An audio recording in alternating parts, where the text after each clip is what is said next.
his channel. Cheating on us. Bring it on. Want some, get some. Can I get a hell yeah? Yes, I am a pirate. You have to go with the pirates because, of course, they have cannons and everything. It's a pirate's life for me.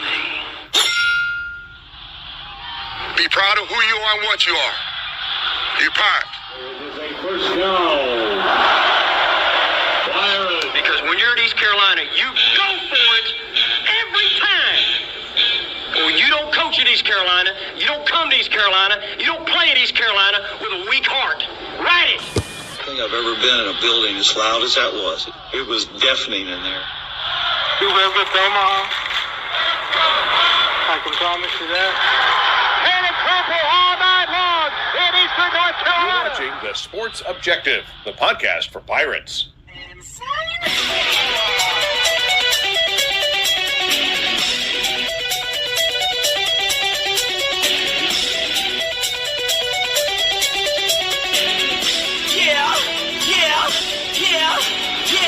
My heart is purple and gold. I'm a pirate down of my soul, and I don't back down, not at all. Find out when the cannons explode. All right, welcome into the Sports Objective. As we're giving you tonight, hey, you get a lot for absolutely free. You're going to get tonight the post, I guess you want to call, spring football special as we look back at the spring game. And you're also going to get the usual Thursday night show on deck, all for free. And let's get a man that's priceless. Let's bring him in, Kyle from LaGrange Barber. Alan Vick said if you're just going to cover him up, there you go. So he did that so Justin would be covered up instead. A smart move, Alan. What's going on, guys? We sit here on a, Thursday night. Dominant win over Old Dominion in baseball the other night. We'll preview the USF series later in the show. Just wrapped up spring football last weekend. We're going to talk a lot of spring football tonight in the first hour. Have some news to report on. We got the prodigal son with us. He'll be introduced later. So it should be a good night. Yeah, let's bring in now the man that has more years of radio than the average person, and that will be Alan Vick. Thank you, Dave. I think I should thank you for that introduction. I'm not sure. Yes, but it's great to be here. Good to see everybody. Alan is the man. In fact, he's kept Matt. I don't know if you were talking about club level before. Matt, like, he has to make sure that I don't eat too much there in the club level when we're there for football games. So he's kind of like my handler. He's like, all right, Dave, keep moving on. That's your fifth hot dog, Dave. I think you've had enough. I'm practicing. I want to have a hot dog eating contest. Let's bring in the prodigal son, number 49 for the Pirates. He was a linebacker under Coach Steve Logan. He's the guy, our football expert. That's Matt Semenza. Matty Ice, we've missed you, man. How's it going? What's going on, fellas? Good to see all you guys. It's been a while. I feel like it's been a while. It's baseball season, so I kind of take a little break. But yeah, man, what a night! Lot to talk about. Obviously, with spring football, but also the NFL draft. Fernando Mendoza just went number 1 to the Raiders. We got NBA playoff basketball, so there's a ton going on tonight. NHL, Carolina Hurricanes, Major League Baseball going strong. By the way, Matt, you were surprised. We're in the latter part of April, and Kyle Barber is still loyal to MLB. If you would have told me that, we're going to DC in August, and that helps. It also helps. This is probably the best team the Cubs have. Well, definitely on paper and so far, the best team the Cubs have had since 16. So I knew Kyle was a Cubs fan, but I never knew. I never knew how into it you were. So this is because he wasn't. It's been many years since I've been this into it, Matt. It's been many years. If not, probably all the way back to the WGN days since I've been this into it as I have been this year. I have watched Cub games before they had night lights in Wrigley Field, the night game. I think that was like 1987, 88. Later. I think it was later than that. I don't think it was late. It was like 88 or 9 before they got lights. Yeah, I didn't think it was till the early 90s. No, but that's the reason why I watch Cubs games, because we'll get to football in a second, I promise. So all you coming in right now, shuffling in. WGN right after school. Yep. You could watch a matinee. You could watch a game after. Even after they put in lights, they still played a lot of a lot of day games in the 90s. A lot of summer afternoons. Can y'all? Apparently, somebody's struggling to hear me. I can hear you. Okay, somebody just texted and said, "Can anybody hear me?" I didn't even see who it was. I just saw that they said that. Hear you fine, bro. Okay, all right. Well, Justin can't hear me. But anyway, so yeah, during the summertime when I was a teenager, I would watch a lot of Cub games on WGN during the day, which is what made me a Cubs fan. And like I said, I always follow them, but this is the first year I have been just following every game, either watching, listening to, or at least getting the score and keeping up with the standings in years. And I'm enjoying it so far. We'll see if it continues. I hope it does. Well, just like I told you, Kyle, I'm glad that you're watching it now because there's a good chance we won't have Major League Baseball. The question is, how long is the lockout going to be? That's a whole nother show we'll talk about that. I'm not going to worry about that right now, Dave. Hey, let's introduce the rest of the crew, Dave. Can we do that? Absolutely. Ladies and gentlemen, by the way, Matt, he's invited everybody, including you. Justin Wildfire Butts wants us to take a ride in the rig, the equipment truck, to whatever game we want. You guys come on. We're glad to have each and every one of you. We actually are in the process of purchasing a new rig this week, believe it or not. So we'll have a new rig this week. All right. So are we going to get the scoop on the rig and how it looks and all that? Will the Sports Objective get that first? As soon as we get the final details, you guys will get the first look. All right, we need to break. We will have first pictures of the new East Carolina rig on our Facebook, Instagram, and X account, courtesy of Justin Butts. And if you see it anywhere else first, punch Justin in the face. It's AI. No, it's AI. That's right. All right, let's bring in. By the way, Matt, I don't know if you know this, Matt, but you're right beside on the screen a celebrity, Johnny Stats Robertson. I knew that. Yeah, I still haven't heard that. Patrick Johnson yesterday, like it was almost as like our new drinking game. It's like taking the place of Ward Davis. Like every time you hear Johnny Stats or Johnny Robertson, you got to take a drink. It was that many. It was like 5 or 6 times. Wow. Thank you, Patrick. I haven't even spoke to him recently. What is he mentioning JR for? Because of the stats, he said once again, Johnny Stats comes through. Was like I posted some stats in the on the Facebook page, Kyle, and he must have liked them because I have not actually spoke to Patrick in a while, but I have no problem. I mean, that's awesome. He doesn't have to say my name every time though. He can, he's welcome to use my stats. Yeah, it's a bit uncomfortable for me, Dave. Alan. John, your celebrity's a little uncomfortable. Nah, I mean when Dave is calling me a celebrity. Well, you got ridiculous. You got JR contributing to the Sports Objective. You got JR contributing over on Bubba's podcast, the Jungle Tales, and then you got JR contributing to the Patrick Johnson show. He's a multimedia mogul. JR is he's an independent journalist. That is what you are, JR. Independent journalist. Unpaid Alan, independent journalist. Mute your mic. All right. So let's talk football. That's why we're here. Certainly, Matt, I'm going to start with you, Matt, and obviously Kyle and Johnny and Wildfire. But unfortunately, I was doing a good thing and I missed the spring game. So I want to acknowledge that. We were doing the Alumni Association. We had the Eastern North Carolina chapter. We actually did a project at the Ronald McDonald House, and they moved the game up an hour. And I'm like, dude, they did that so everybody could go to the baseball game. I know why they did it, and it's all good. But just wanted to get your take, Matt, on the spring game. I'll start with you, and I guess we go you and Kyle first. Yeah, I mean, look, spring games, it was really kind of a glorified practice more than anything, but I think it's good to see. I mean, there's a few things that I really wanted to take a look at. And obviously first it's the quarterback position battle between Griffiths and Williams. And, you look at both of those guys and they're very different, 2 completely different styles. Griffiths is more of the mobile, sort of has the ability to improvise a little bit, a little more athletic.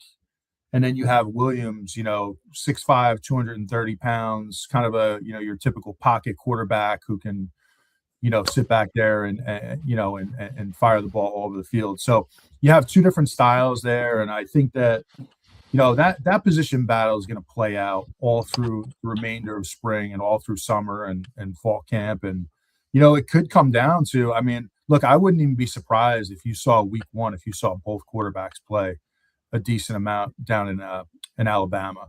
But that was obviously the big thing. And then, a lot of different position battles. I think I'm really intrigued with what's happening up front on the O-line.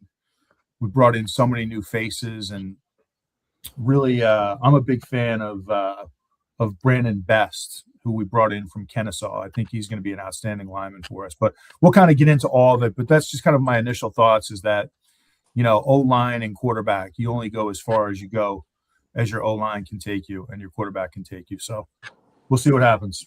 I agree with that, Matt. I don't know really who wouldn't, honestly. The big questions are going to be O-line play, quarterback play, and just how fast the offense comes together. I think if you look at the pieces we have on offense, we have the pieces. We have plenty of talent at receiver. We have plenty of talent at running back. I think our offensive line will be good. You look, you got the kid from Kennesaw, you got the kid from Southern Miss, you got the kid from Northern Arizona. All three started at a high level. You got some guys returning here for some depth. We just added another piece today to the interior. The guy that's projected to be the starter, the kid that transferred from Houston, he didn't practice this spring at that position on the line, I guess guard. So we brought that kid in today from Valparaiso, who, if anybody can help me with his name, but he played, really well at Valpo. He was their offensive player of the year, as voted on by the team. He was all conference. I don't even know what conference Valparaiso plays in, but he was all conference. He entered the portal. I kind of interested to know why he was still available. And then this spring, East Carolina, NC State, and Eastern Michigan all offered him. From what I understand, the reason he chose us over NC State was, one, a chance to actually play, potentially start. We offered him a little bit of money. NC State, from what I understand, was pretty much just offering him a scholarship. He was going to be a depth piece there. He's going to have a chance to compete for a starting job here. Kyle, his name's Nico, and I don't know how to say his last name. P-A-I-C? I'm just going to call him Nico Wafer. I don't blame you. So Valparaiso, guys, I know they're FCS, but what conference? No, yeah, they're FCS. I think they're the Gateway. They used to be the Crusaders, and now they're the Beacons. I guess Crusaders are too. I don't know. Okay, I'm not even familiar with the Gateway Conference. But anyway, but another piece, like I say, if NC State and Eastern Michigan also offered him, it makes me feel good about him. I hear he's a really good player. Size at this level will be his only issue, but if he's strong, some guys, Matt, I'm sure you played with some guys that were on the O-line that were undersized but were just strong as crap. Oh, absolutely. Yeah. Those guys, he's about 6'2", 295. So he's a little bit, compared to most of our linemen. We have a lot of linemen now who are, 6'6", 6'7". Hayes Creel, the tackle we brought from Southern Miss, is 6'7", 6'8". So, he's a little on the shorter end, but those guys, especially on the interior, they can be incredibly strong, a lot to deal with on the inside. So, hopefully he's a player for us. I'm sorry, I misspoke. They're not in the Gateway. They're in the Pioneer.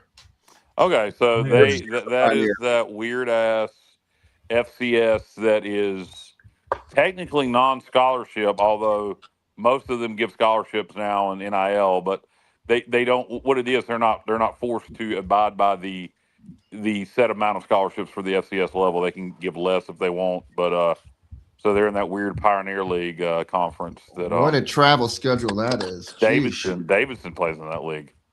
It is strange. Wow. Very strange. By the way, guys, quick question from Chuck. Anyone see the spring game who has inside track for a QB. We kind of talk about that. I'll defer that. I'll defer that to Bubba, who's not on the show anymore. But I trust his opinion of quarterback evaluations. He really likes Mitch Griffiths. He likes them both. Williams, he likes them too, but he really likes Mitch Griffiths, and I hope he's right about his upside. I know the kid started several games at Wake, started one game at Texas Tech this year, but he really likes him. I didn't see the spring game. I know what I've seen on film from both of them. I think Williams is the better prototype quarterback. He's got size, he's got strength, he's a good pocket passer. Griffiths, I think, has more of the mobility. If he could create things with his legs, started more games, and this offense maybe really fits his skill set. So I think right now, from him and Robert Matthews, a couple other people I talked to, they gave the edge in at least what they saw in the spring to Mitch Griffiths. But I was there. JR, what'd you think? Okay. Just warming up, I thought Williams really had a little bit better zip on the ball, but in the scrimmage, I can see why everybody's saying Griffiths, because he made throws in tight windows. It's early, so there was a lot of throws he didn't make too. And the two backup quarterbacks look good too. Obviously they have no shot at being on the field unless something catastrophic were to happen. But I wonder this, Matt, you mentioned already that Williams is like a prototypical, not very mobile, and 6'3". Well, Drew Mestamaker was 6'3". I think he was 220, not very mobile. Do you think that maybe that would give Williams an inside track to fit the offense better? I don't know. What do you think, Matt? Certainly could be. Sorry, I was on mute there. I think it's going to play itself out. I think it's going to come down to like who's most comfortable with the offense, who can get to their second and third reads. But yeah, I mean, it's a great point regarding Nestamaker in North Texas. And, I think that you're going to have two guys that are going to be able to compete and play well. I think it's just really going to be a question of like who grasps the offense the fastest and who looks the most impressive in fall camp. Williams says that's his best strength is making reads and read progressions. I heard him say that about himself. But also, you go back to the offensive line. The offensive line's still early. How good your offensive line, it could also determine if you want to play the pocket passer, if you want to play the guy with some mobility. Yeah, guys, and I'll tell you another thing too that I think Blake Harrell, and I'm going to talk a lot about Blake Harrell, but I think Blake Harrell learned a valuable lesson from Mike Houston. When we have Garcia, we go up there to the big house, and I'm not saying, I know Matt's the Big Ten guy, I'm not saying we're going to win that game, right? And we didn't. But the defense played a lot better than what I expected. If we had a decent quarterback that day, we could have made it more competitive, and who knows what happened. But we went up there basically with no quarterback. And I think that, in other words, it doesn't matter if it's Michigan or whoever your opponent is, you've got to have, I know it's stating the obvious, but we thought we had something in Garcia. We didn't. We were already in better shape. Garcia was a good person. I hear he's selling real estate now, but he was a horrible Division I quarterback and didn't even work out at Austin Peay. But we were already ahead of the game, even if we just had God, I can't even think of his name now. The kid that won. The kid that won the ball game against Pitt. Ditta? Yeah, if we'd just had Ditta, Blake was already ahead of the game than Garcia. Ditta had already proven way more than Garcia had. I would have honestly, if it had been Griffiths and Ditta or Williams and Ditta, I would have been okay with it. My biggest fear is Ditta goes with the starting job at North Texas and just lights it up. I hope not, but so he was already ahead of the game. But you're right. Then relying on don't need to tell that story again, but putting all our eggs in the Mason Garcia basket was just beyond ignorant. Yeah, and so for me, I'm a lot more bullish this year about this team. And I know people use it all the time, but I really believe we have Pirate football back as far as like where we can be confident. You remember when it's like we thankfully we don't have to worry about the bowl. Going to a bowl game is like our ceiling. Where now Thankfully, another thing, I want to give a shout out to Blake, by the way, who he minces no words about when it comes to winning a conference championship in the American. And I appreciate the fact that his goals are not only that we have the goals, but we're confident in saying that we can win the American. Yeah, I'm glad to hear it. He's putting it out there for sure, and I think we can win. I think we can win the American. I think we have the potential to be one of the 4 or 5 teams contending for the championship this year. It's there, but it's a long way to go. There's too many question marks on offense. I do want to talk about the defense with Matt a little bit before we break down the potential depth chart on offense. Matt, what do you say about this defense? This is a place where we do have some guys returning, maybe not even starters at some positions, but guys that played a lot. They really trust their development of defensive linemen, and they've been proven right so far. So what do you think about the defense, the guys we have returning, and the guys we brought in from the portal? I think it's going to be really solid. I don't worry as much about starters on defense because we're so multiple with our fronts and in our secondary with so many different coverages. We play a ton of nickel.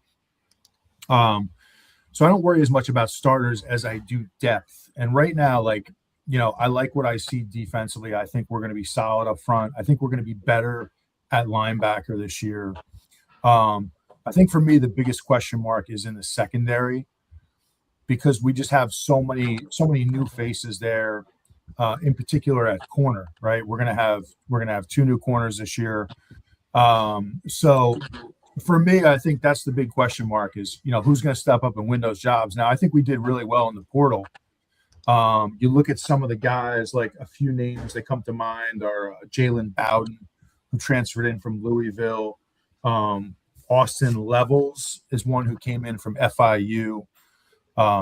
Darian Horsley is a guy from Mississippi, I believe, who a lot of potential. He's about 6'2". So we have guys. I just think it's a question mark, like who's going to step up and win those positions, and then we got to play well. And then you look, I always get, and I'm going to sound stupid saying this, I shouldn't even say it out loud.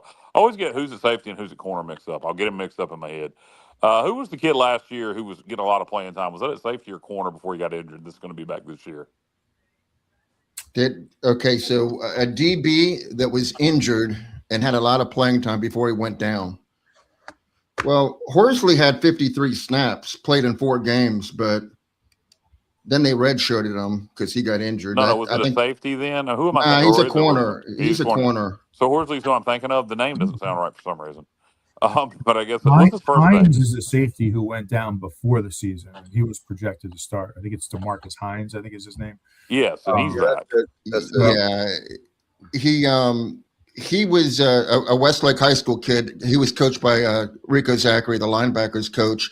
So I was really looking forward to watching him. Yeah, Matt, and he definitely, that was before the season ever started. He went down. Oh, we got him back, and then I'm horrible with names, guys, and I didn't do any research before the show. I'm sorry. The kid that got the pick in the pick game, that played his ass off that game. Is that Angela Ross that got the penalty? Got the pick. They grabbed him. Good. Got the pick that you should have gotten in the end zone that put us up by 3 on the field goal. Or, excuse me, put us up by 10 when we made the field goal. Oh, KJ Merrill. Yeah, he's back. Oh, yeah. So he's back. So I think our secondary is going to be pretty solid this year. Matt, I had a question. This is a man on the street question.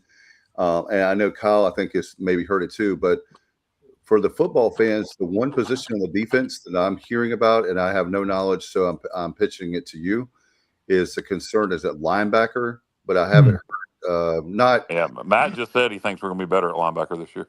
I know that's what I was going to say, is that I was glad to hear you say that because fans are fans. You played the game. They didn't.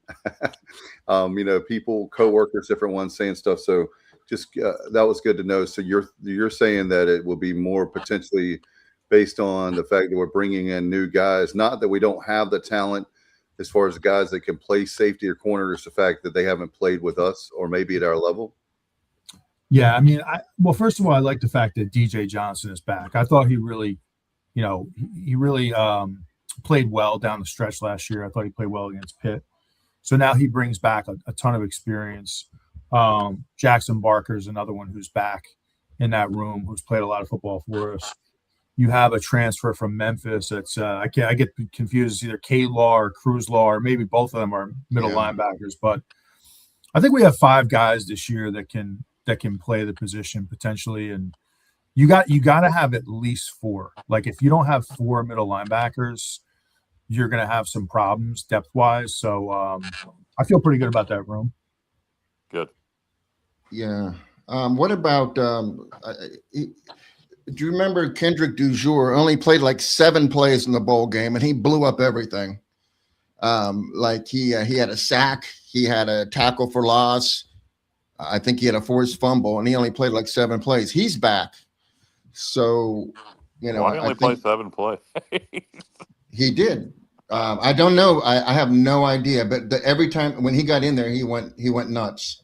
Obviously we lost Sam Danka, who probably underachieved, and probably Raheem Craig did too. I mean, they both, played well. But what do you think, Matt? Do you think that you expected more out of those 2? Oh yeah, I definitely did. And I think Dujour, for whatever reason, maybe it just took him a little more time. But you're right. I mean, you're 100% right. Like he showed up in the bowl game. He was huge. I mean, it's like every time he was on the field, he made a big play. I think he was in the doghouse because after Tulane, he never played until the bowl game, and then he went crazy. So hopefully that version of him will return, hopefully this season. Yeah, he brings a little quick twitch on the edge. He's really tall, but he's not very heavy. But he brings a little quick twitch, and he can bend and dip and get by an offensive tackle. So I'm expecting big things for him. I don't know if he's going to see much in traditional running situations, but 3rd and long or nickel or dime packages, you want him on the field rushing the quarterback. So I think he's going to have a big year. Let's hope. Yeah. Matt, would you look over on the offensive side of the ball? We talked about the quarterback position. We talked about the offensive line, and we can break down the offensive line and quarterbacks more, but the 2 rooms that I feel really good about are the receiver room and the running back rooms. 100%, man. 100%. We have so much depth at receiver, guys. I'm really optimistic, and I just put together a little list here. I mean, I'll just kind of throw some names out, but I think Brock Spalding. I think this type of offense is tailor-made for Brock Spalding. A lot of wide receiver screens, getting the ball out fast to the perimeter. I think he's going to have a huge year. And keeping him, that's one of the great things that happened this offseason was that we were able to keep Brock Spalding, right? Because we lost so many people to the portal. Yeah. But he had an awesome season. He's a really talented guy. He can, you can spread him out on the perimeter or put him in the slot. So he's going to have a big year. Landon Sides is one, Allen, that came from North Texas, very familiar with the season, with the scheme and the offense. So he's going to be plug and play. He's going to be from day one, making plays in the offense. Ray Joseph from Miami, and I'm just throwing some names out, guys. Jakeith Hamilton came from Furman. Jeremiah Melvin from Wake, and then Tyler Johnson, who we had last year, was from Penn State. So right there. That's 6 or 7 guys. You think Pettaway will take a step up? I hope so. I mean, I certainly hope so. We'll see. Yeah, he's still here. I think maybe this coach will get more out of him. I don't know. He's got to. He's got to be better than he was. They really liked him in fall camp last year, and then he just did not produce in games. I remember trying to throw screens to him. This offense uses a lot of screens. So I don't know. It's interesting he stayed. I kind of expected him to hit the portal. So props to him for staying. Yeah. So hopefully it'll work out. Love to see a big year out of him. But, yeah, I'm with you on everybody you named at receiver. I think there's potential there to be really good. Yeah, I wanted to say, Matt, you mentioned that this offense coming in, they throw a lot of screen passes. I think that's what you said. Yeah. Last season, okay, so we threw a good amount of screen passes, but they just didn't get the results that North Texas's offense knows how to get results with the screen pass. They had 7.4 yards per screen pass, and they had 9 touchdowns off of a screen pass. We had 3 touchdowns off of a screen pass and only averaged 5 yards per pass. So, I mean, much more efficient in this offense coming in. And everybody loves that game. You know, we all want to see more of that. You know, get the people out in space and let them break a tackle or two. And with this offense utilizing the screen game so much, is Kyler Pearson? Is that the kid's name from Oklahoma State? Yep. Yeah, I finally got somebody's name. It'd be interesting to see if we could actually utilize him in the passing game some this year, maybe out the slot. I could see him on little slot screens with his speed. He could make something happen. And Matt, Kyle sent us in the group chat today about a guy that had a way too early power rankings, and he had us number 1. I've never seen the guy before, but in the American, it's number 1 in the American next year. Yep. Yeah. And for me, I can buy that because I believe that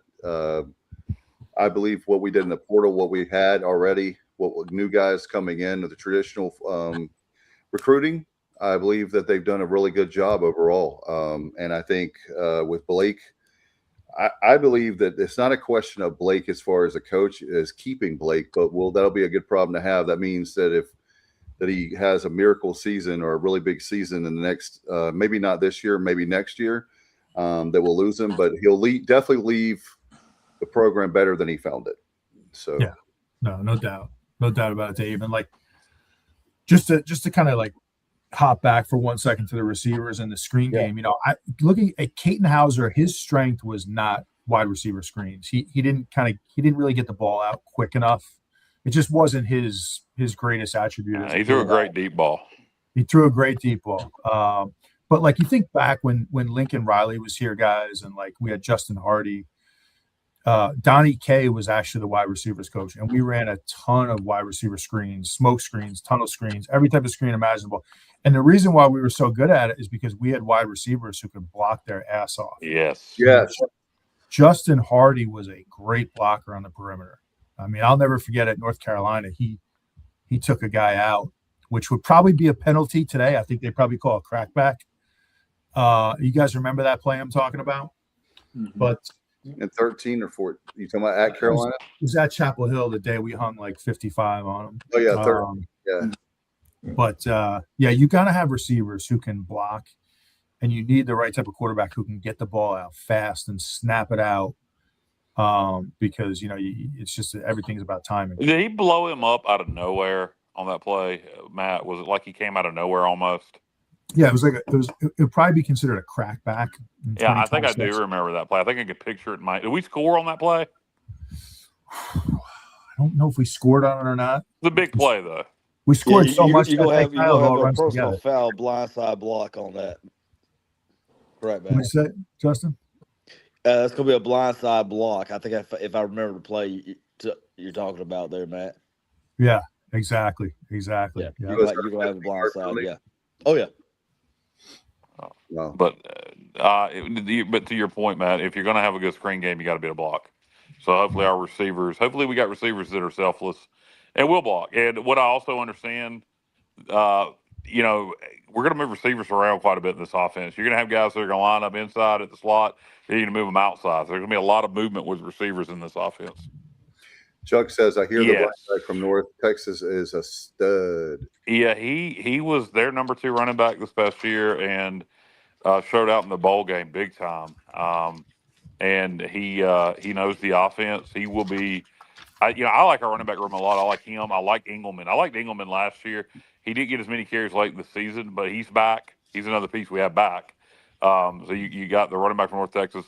What JR Matt, what's his name? Ashton Gray. Yeah, Gray. Yeah, you got him. You got Engelman. You got the kid from NC State. Yeah, Michael Allen played in Greenville, played at NC State, played at Marshall. Who else? Lacey. Lacey, yeah, exactly. Where did he come from? DeJuan Lacey. Isn't he? I thought we recruited him. Was he a transfer? There's another transfer. Who are we missing that was a transfer? Well, Lacey was here last year. He came from definitely. And he looked good at times, Matt. He looked like he had more wiggle than the guy that went to Florida. Montgomery. I've removed his name from my memory. Montgomery. There was one more transfer running back we picked up, or I'm out of my mind. I mean, this season? Yeah, I thought so. Michael Allen and Gray. I thought that we obviously Gray. I think were the two. I think those are the only two. I thought we brought in 3 for some reason. Maybe I'm wrong. And Michael Allen should have come here in the first place, but I'm glad he's here as a Pirate. With Gray, Allen, and Engelman, we should be good.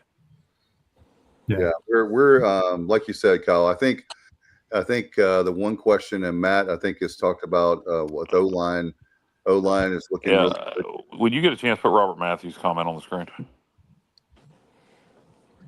Where is the most recent comment? Robert Matthews? I think it's Robert Diedrich. I'm sorry. Diedrich. All I saw was at Robert. I had to click it to see the whole name. No, the next one. The next one. Yes. That block, I remember that vividly. It was nasty. Dwayne Harris. Do you remember the? I do. In Hattiesburg, right? Yeah, but it wasn't CJ2K. That was 2010. It was Dwayne Harris's last year, and Ruffin's first year, and it was Dwayne Harris on that block, if I'm not mistaken. Or am I getting people mixed up in my head here? Dwayne Harris had 1 year under Ruffin, right? Or am I misremembering? Yeah. Was it 1 or 2?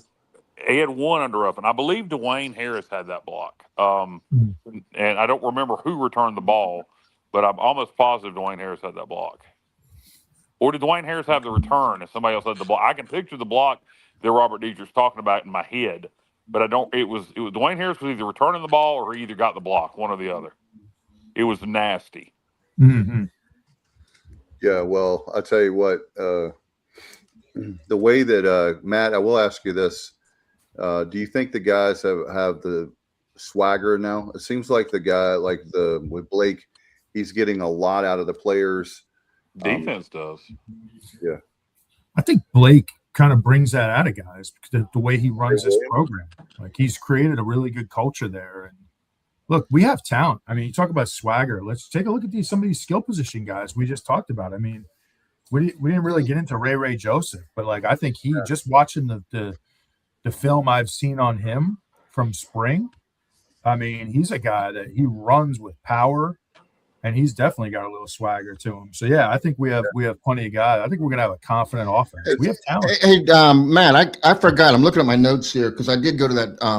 I went to the scrimmage, and the true freshman from Fort Lauderdale, wide receiver Dawson Quarterman, he ran a go route, and it was Hodge threw him a perfect ball, but it was like heading out of bounds, and he just hauled that in and made it look easy. And I like his speed that he showed, and I like what he showed with his hands. He's a true freshman. Not really. We don't get a lot of contributions from true freshmen, but in college football, every season freshmen are stepping up more and more. So he might be a factor. You don't know. I hope so, Johnny, because one of the things I wrote down in my notes here, I think the biggest thing for this offense, the biggest challenge, or the person we have to replace is going to be Anthony Smith. To your point, the reason why I mentioned that is because you mentioned the deep ball and stretching the field vertically, and Anthony Smith. What can you say about how big he played last year?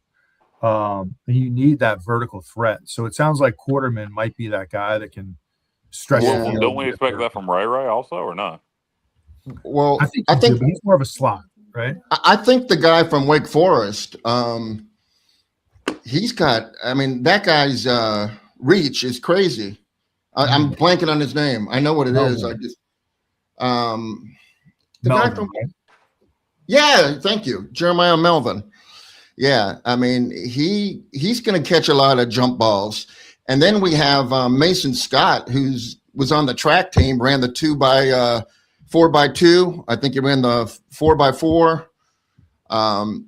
And he made a spectacular catch in the end zone, but it wasn't like he wasn't using the speed to do it. It was a 7-yard skinny post, and he caught it, and he showed great hands. went down to the ground and scooped it up before it hit the ground. So, I don't know how he fits in. We have so many people at wide receiver, but he's got burner speed for sure. Yeah. Like I said, the not to be overconfident, I know it's April, but we've been sitting here year after year where we were not sure how things were going to go. I think we can at least say that on paper, we're a lot better. A lot better than last year. I don't know if we're on pace. I don't know if we're better than we were last year. The schedule's a lot easier. That too. I don't know that we're better than we were last year. That's saying a lot. Last year we had this defense plus a returning offense. So I don't know that we're better than we were last year. Now we could end up with a better record. Schedule matters. I love the fact, that after Alabama, that Appalachian is in the. I hate that they open up with a easy game to get their offense in rhythm, and they got the same offense returning. They got more new pieces than we do. They lost a lot of kids to the portal, including a tight end to us. Else they're starting tight end to us. So I like that they're in the same situation. I like that Old Dominion's in the same situation. I like that a lot of teams in our league are in the same situation. And a lot of teams in our league are replacing head coaches also. Yep. It's really going to come down to who made the right moves in the portal, who made the right moves at assistant coach or head coach in some places, and whose offense or defense, or in some cases both, comes together fastest. I complete confidence in our defense. The offense, I think we have the pieces. It's just going to be how fast does it come together? Who's going to be the quarterback? How fast is the offensive line going to gel?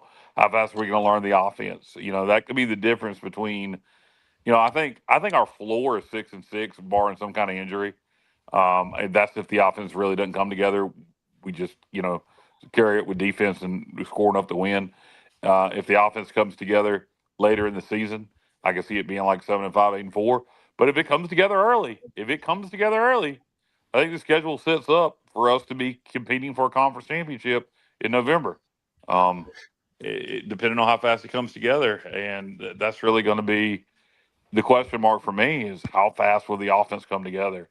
I think it's what I think helps, Kyle, is that okay. So we ran the ball a lot. We ran the ball, 44% of the time, past 56% of the time. But North Texas last season, I don't know if it'll hold form, but they ran the ball 48% of the time, averaged 5.3 yards a carry, and scored 49 touchdowns on the ground, including 43 in the red zone.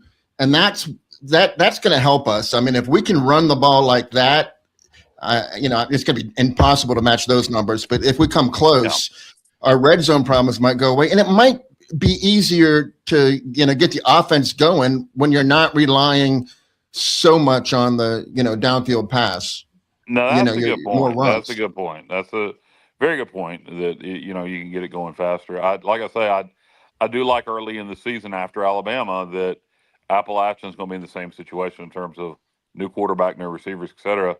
Old Dominion, I think, lost their OC, lost their line coach, lost their quarterback. I think he's maybe at Oregon State now. So it's early in the year, the first few games, and FCS came after that. We're going to have some opportunities that teams are going to be in the same situations we are. So it's, defense can carry us, offense can do enough. We could have some time for it to click if the defense is as good as advertised. And Robert says, good chance that both quarterbacks play at Alabama. Probably. That's kind of how it's not a game you're going to win, so you might as well give them both a look. Unless one just gets out there and really starts clicking, otherwise, give them both a look and make Appalachian wonder even more who's going to start against them week 2. No doubt, Matt. Are you planning on going to that game? Absolutely. There you go. Oh man, Matt. And Matt and Johnny, you have a friend, right, that we can tell. Yeah, I have a third-generation Alabama season ticket holder who has connections with the best tailgates. The Budweiser tailgate, the local Anheuser-Busch distributor. That's his. That was his. His when he was in I don't know what fraternity he was in, but that's his frat brother that runs that thing, and it's a show, Matt. It is a show. Our tailgates are awesome, but yeah, you got to experience it. That's awesome that you're going. Yeah, no, I definitely can't wait for that. Johnny. Never been there. Never been to. I've seen the stadium. I've seen the campus, but I've never been there for a game. So looking forward to that. 90,000 people. By the way, we got to give a shout out to Shil Powell. His son Randy Powell. They are currently Charlotte Catholic is number 2 in the whole state of North Carolina for lacrosse. Randy and some buddies of his, breaking news, decided to go to Alabama. I didn't want to say. I knew that was probably going to be the case. Wow. So Randy, congratulations, Randy. Randy's going to be part of the Crimson Tide. So I'm sure Shell will be driving down to Tuscaloosa a lot. But congratulations, Randy, on that. You know, Shell will be rooting for ECU that day, though. Oh, absolutely, 100%. I will promise you on that, 100% on that. And congratulations to him. But go ahead, Johnny. Before we abandon Alabama, was anybody floored at the contract that Kalen DeBoer got? I'm not sure what they're looking at. Was necessary. Thank you, Kyle. Thank you. Why go 6 years? Why go 6 years on a heavy? 7. Was it 7? I think it was 12.7 million. Yeah. Oh yeah. I think it was 31, 32. It's crazy.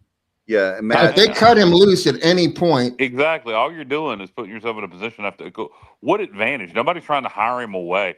I don't know. I don't think he's a bad coach. I think some people are overreacting to him not doing what Nick Saban did, but nobody's ever done what Nick Saban did besides Bear Bryant at Alabama. So, but why was it necessary? I was trying yesterday. I was talking to Stevie.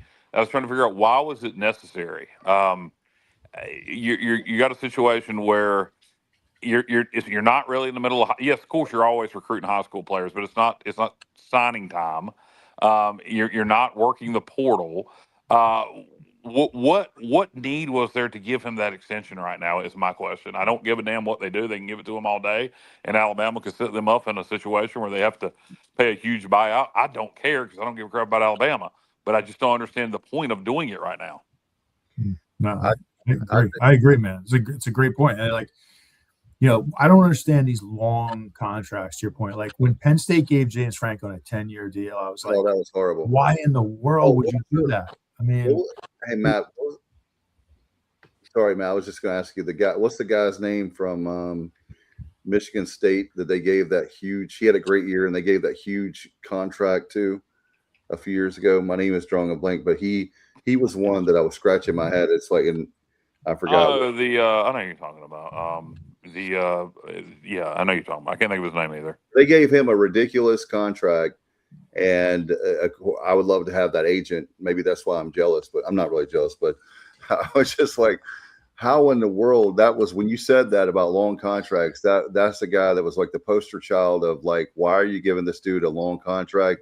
I know you're the Big Ten, but you should be even more stingy on the money because a lot of people would love to be there. But anyway, he had one magical year, and then all of a sudden, that's the one thing you always get crazy about if you're a fan. What if that coach just has 1 year, and then all of a sudden, like you guys were talking about, then you have to buy him out after 2 or 3 seasons because he has that one. That was like his ceiling. Yeah, and for anybody wanting to know, if you are listening to us and curious about the score of the Hurricanes playoff game, they're up 1-0 on Ottawa in Game 3. Matt, you talked about in the text group earlier going over the offensive depth chart. Do you want to do that? Well, just in terms of O-line, like I'll just get into kind of like we mentioned some names there, but like I think the big thing with the O-line right now is everything's kind of hinging on Carson Jones and his injury status. And that's the kid from Houston, correct? Yeah. Well, he's the one that was hurt last season. Yes, he transferred here from Houston. Yeah. I'm sorry, Kyle. He was supposed to start at center last year. And then so like when he got hurt, we had to reshuffle some things. But I think the reason why I say that is because if he's healthy and like he's himself and he's in a position to start, you can put him at center and then you can kick Brandon Best out to guard along with Ethan Kramer, right? So like right now, the way it is, if Carson Jones, if he's not ready for the season, what do? Do you start Brandon Best at center? There's a lot of moving parts there. So yeah, I think that had a little bit to do with the kid we brought in today from Valpo. He could play guard if we need him to. Yeah, no doubt. And like, I just think, if he's healthy, it's going to make a big difference. And, that remains to be seen. But I think that's going to determine kind of like who lines up where. Yeah. I heard Coach Carroll say that Best could play all three positions. Well, what are we hearing on Jones? Is he more than likely to be ready to go by the summer or no? From what I understand, he it sounds like he's going to be ready. I mean, he didn't participate in spring, is my understanding. He's still kind of rehabbing that injury, but sounds like he's going to try to give it a go for summer. So hopefully that's the case, because he is a big boy up front, man. He's got to get himself back in playing shape, I would think. I'm sure he's been hitting the weight room, but there's a big difference between weight shape and playing shape. Oh yeah, no doubt. So I think that's a big question. And then you look at the tackle positions, guys. Like, you bring in Hayes Creel from Southern Miss. I think he's kind of plug and play at right tackle. We took Bryce Weaver and we moved him to the left side. It sounds like. I think this is a big opportunity for Bryce to have a big year. I mean, he's going to really need to play well at left tackle for us to have a good season. And then you also have Marlio Neolian, who is a monster. I mean, he's about 6'8", probably 330, 340 pounds at one of the tackle spots. So that's my biggest concern. Like, depth at the tackle position is the one thing, like, when I look at this offense, it concerns me. I'm not worried really on the interior O-line, but the depth at tackle, if somebody goes down, it could get a little dicey there. Any other positions you care to talk about from a too deep, or like, I think, you kind of look at the receiver room, you kind of know. I think you look at the running back room, you kind of know. What do you think about the tight end room? I mean, you got the kid from App State. What else do we have at tight end? So you have, correct me if I'm wrong on this name, guys, is Ishmael Smith Flores, who he started off his career at Nebraska, and then he played at a school down in Texas. I can't remember which one. UTRGV. Yep, Rio Grande Valley. Yeah, good call there. And then he lit it up there. Yeah. And then apparently Stephen Collier, who this is his second year in our program, we took him out of high school. Apparently he looks really impressive too this offseason. So I think you have three guys there that can contribute. Yeah. And here's the funny thing, Matt. Mason Brown, I was told last season, he was primarily the blocking tight end. That was his deal. But he, in one-on-ones before the scrimmage started, he made a one-handed catch that was pretty impressive. I don't know if I don't know how he fits into the rotation. I don't know, but I was happy to see it. Put it that way. And how about the kid from App State? Does anybody have his name so I don't keep calling him the kid from App State? I have the tight end. Go ahead, Matt. You had it. Keenan Hamlet. Oh, Hamlet. Yeah. Hamlet. So how fired up is he going to be for week 2? I mean, that'll be an interesting dynamic, him taking on his former team. No, you definitely want to win that one, right? And by the way, guys, we better win that one.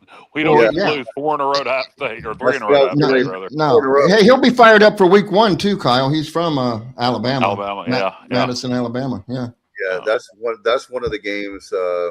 That game too with App State, we've come so close, and this, that, and the other. We need to win that game at home in Greenville. We got to win that football game. God. Yeah, because if you we'll take Kyle's, we're going to lose the Alabama game, so you're 0-1. You don't want to be 0-2 to start the season. That's just my win. Take Kyle's. Well, you think most people don't think we're going to lose to Alabama? Well, hey, stranger things have happened. Not really. Well, you're bullish on DeBoer, but there are a lot of people that that are not. Yeah, he's horrible. 20-8 made the playoffs this year. Boy, oh boy, they suck. Well, there's a difference. The thing is they're used to going. They're spoiled. Exactly. He doesn't have to prove himself anymore, people Kyle. Talk That's about the good thing. People talk about the downfall of Alabama. We're catching them at the right time when they literally made. They made the playoffs last year. Yeah, they got a number in the first round. Yeah, they sure did. The freaking playoffs. I mean, come on. I had a problem. I had a problem with how they got. Let's face it, they got their ass kicked against Indiana in the Rose Bowl. Yeah, they won the national championship. I don't know if anybody noticed that. Indiana killed everybody. I mean, yeah, exactly. You can actually make a case. Now, you're going to probably tell me I'm crazy here. You can actually make a case that Indiana team was one of the best college football teams of all time. You can make that case. I'm not LSU. I'm not going to tell you you're crazy. I think in terms of in this era of what college football has become, the fact that he's able to do that at Indiana, where they're spending money now more than ever because they can, but still they're not spending nowhere near the amount of money as Michigan or Ohio State or even Alabama. Yeah. And the fact that he's able to do that there, I think the argument can be made when all is said and done. It started so late in his career. I think had he made it to the FBS level earlier instead of when he was in his friggin' 60s. Well, I guess he was late 50s when he got to JMU, but he may have gone down as one of the greatest head coaches of all time, and he still may very well. Yeah, and also he was my number 2 as far as I remember that infamous Monday night when Kyle and I were talking. I was like, I can't believe that Mike Houston is going to Charlotte, and then and we were talking about the U-line coach and Cignetti. Nobody in their wildest dreams would have ever imagined. Cignetti's name came up. My number 2 at that time was Shane Beamer. He was in the mix for me, but I just liked Cignetti because of the fact he had recruited. But I mean, you can't help but admire what he's done because I don't think, Matt, they're one of the better teams in college football. Just because I don't think they have the. Just look at the NFL. I mean, I know that their quarterback went number 1, but I just feel like the LSU team that had Joe Sloan. Yeah, thank you. I think that was probably one of the better teams, or one of the Miami teams. The Cincinnati quarterback. Joe Burrow. Yeah, Joe Burrow. Yeah. Oh yeah, man. That LSU team was amazing. Some of the Miami teams, amazing. The Nebraska 90. I want to say 95. It was 95. They slaughtered people. Yeah, the Tommy Frazier team running the option on people. Great teams. Sorry for the dog barking in the background. You're right about the talent, but I'll tell you what makes Cignetti so good, and then we'll stop talking about Indiana. But he built he's the model for right now for us, for East Carolina, and I'll tell you why. A lot of teams that are going straight up portal, and I understand why they're flirting with that or going straight up portal every – when you have a basketball coach is saying Patino that they're not going to do high school players anymore. They're not going to recruit them anymore. It's straight up portal. But the thing is, Cignetti, the reason why he's so good is that he has a program going obviously in the right direction because of the fact that he built that program, and it's not microwaving it. And yes, he has portal guys, but he has a lot of guys that have been with him a few years, that have been with him. Yep.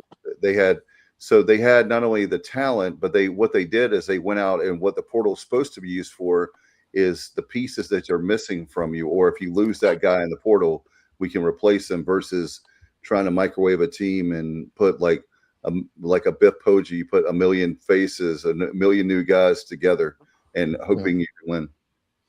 Hey, Dave, that's going to make him even better going forward. If these rules take effect with the portal, limitations, then he's going to have a leg up on everybody. Kyle's boy, Biff Poggi, the best dressed coach in sports, right, Kyle? Jesus Christ! What a complete slob! I don't understand it. I don't understand why the man wouldn't wear sleeves. The one game he was interim head coach at Michigan this year, they made him wear sleeves. If you're going to go sleeveless as a coach, you better have guns. Like, you better be jacked. Yeah. How about just don't go sleeveless as a head coach? Even better off. But it was just a bad look, man. I remember you talked about that a lot over the years. Biff Poggi. The Good guy, sleeveless though. moron. Really good guy. He's a good interview. I'll give him that. He's a great interview, and he had our All number. the questions I get? 2 questions? He had Mike Houston's number. That's one Mike of my Houston favorite. has nightmares about Biff Poggi. Yeah, Well, no shit. He literally cost him his job. That's true because that guys, I'm so glad you were not at that game, but I wish y'all were at that game and being in the post-game press conference. It was like worse. Well, sorry for those, but like it was like being at a funeral. Like, I mean, it was that depressing, and especially when I know, Alan, you've talked about it, that people wish, even at the level of the Alabamas of the world, they wish they had the media that cares like our guys do and ladies do that are, and so you got this big group of media, and even the media is depressed. Like it was bad, and really, I don't know why they bothered with the Army game. He was done after that game, so and as well he should have been after the previous year. When you walk into a press conference and you don't really, it's so bad you don't want to ask, you don't know what to say. You usually come in with a couple of questions, and the standard stuff. But even the standard stuff that day, I was playing a party that day, but I watched the game, and when it ended, I think everybody in Pirate Nation was just mouth open. What happened? What just happened? Yeah. And the whole thing was, you could look and tell we had talent, and that's why when Blake took over, I wasn't ready to give up on the season, and I'm glad I didn't. And it was just we were playing the wrong quarterback. We were playing tight. The guys had no confidence because of the previous year. They weren't getting any confidence because they were playing so damn tight because of Mike Hughes' personality, and just why we stuck with Garcia. Mike Houston just must have loved the name Garcia. Well, I've told you this before, but this is the truth, and I tell Dave this story. We were there right after the spring game, and they had a press conference. And Mike Houston was at the podium before he officially spoke to the media. He was standing around with about 6 of us, and he was going, guys, he looked phenomenal. He is going to be a beast. Garcia's phenomenal. And with the way things worked out, you just kind of go, well, he had all the arm talent in the world, and he can make any throw in the world. He was just singing his praises. Yeah, and I mean, we didn't know the difference at the time. I was hoping he was right. He's an interception machine. But the way things turned out, boy, talent evaluation matters, doesn't it? I mean, it wasn't even the talent, Alan. He had talent. He just couldn't quit throwing interceptions. Garcia could make throws. He had all the arm talent in the world. He just couldn't make reads. And that's when you look back at that talent evaluation of you look at Holton Ahlers. Holton from day one, the time we signed Dimaflachi that's at Illinois now, the Michigan State quarterback. I've already forgotten his name. Caden Hauser. Hauser, yeah. From the time we had Hauser signed, Holton was singing his praises, saying he was going to be the starter. And I'd be interested to see who Holton likes now between Williams and Griffiths, because he got that one right from the start. And even when the season was going, he was basically saying, "Why are we not playing Hauser?" And they got that wrong with Garcia big time. He was an interception machine. Here's the thing, Kyle. Week 1, we're playing at home against Norfolk State, and he threw 3 picks. That should have been right there. You're not throwing 3 picks against Alabama. You're throwing 3 picks against essentially, I hate to say it, but they're not barely FCS. Yes.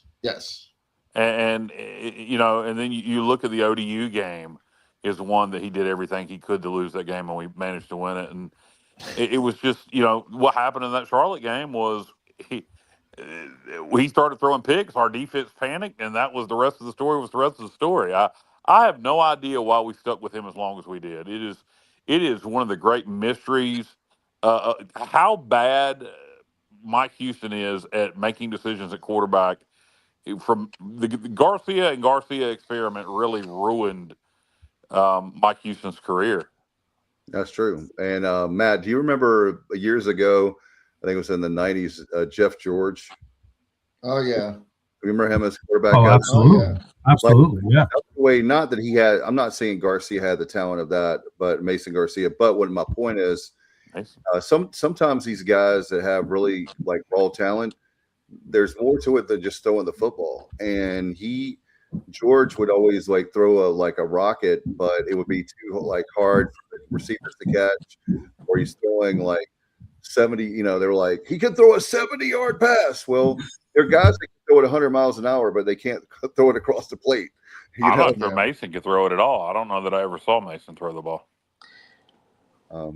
I just think that it started off poorly and never got any better. I think Mason, that we talked about Mason before, I think he just got in his own head. He got the yips and he was never able to get rid of them. I mean, he was just never able to get rid of them. And he could run. I mean, he had some. I'm gonna tell you this right now. Yeah, he just never could get out of his own way. The fact that JT Daniels wanted to come here and we had that all squared away with I can't think of anybody's name tonight. This is worth the normal. Our former offensive coordinator that was our longtime wide receivers coach. Donnie Kirkpatrick. Jesus Christ. The fact that he had JT Daniels all ready to come here and Mike Houston said no. And then look, he takes Rice to a bowl game that year. It's just anyway. I don't know why we're talking about the 2022 season. But, no, we were talking about. Yeah. Well, did you know? I have some trivia though. Did you know that Jake Garcia's 23 yeah, went to the bowl. Yeah. Jake Garcia's dad played quarterback at Nebraska, and he also got benched for throwing interceptions. But he did have one of the best plays in Nebraska football history. He was holding on a field goal attempt, and they ran a fake, and he threw a touchdown to beat Alabama. Yeah. But, yeah, his dad was a Cornhusker back in the day.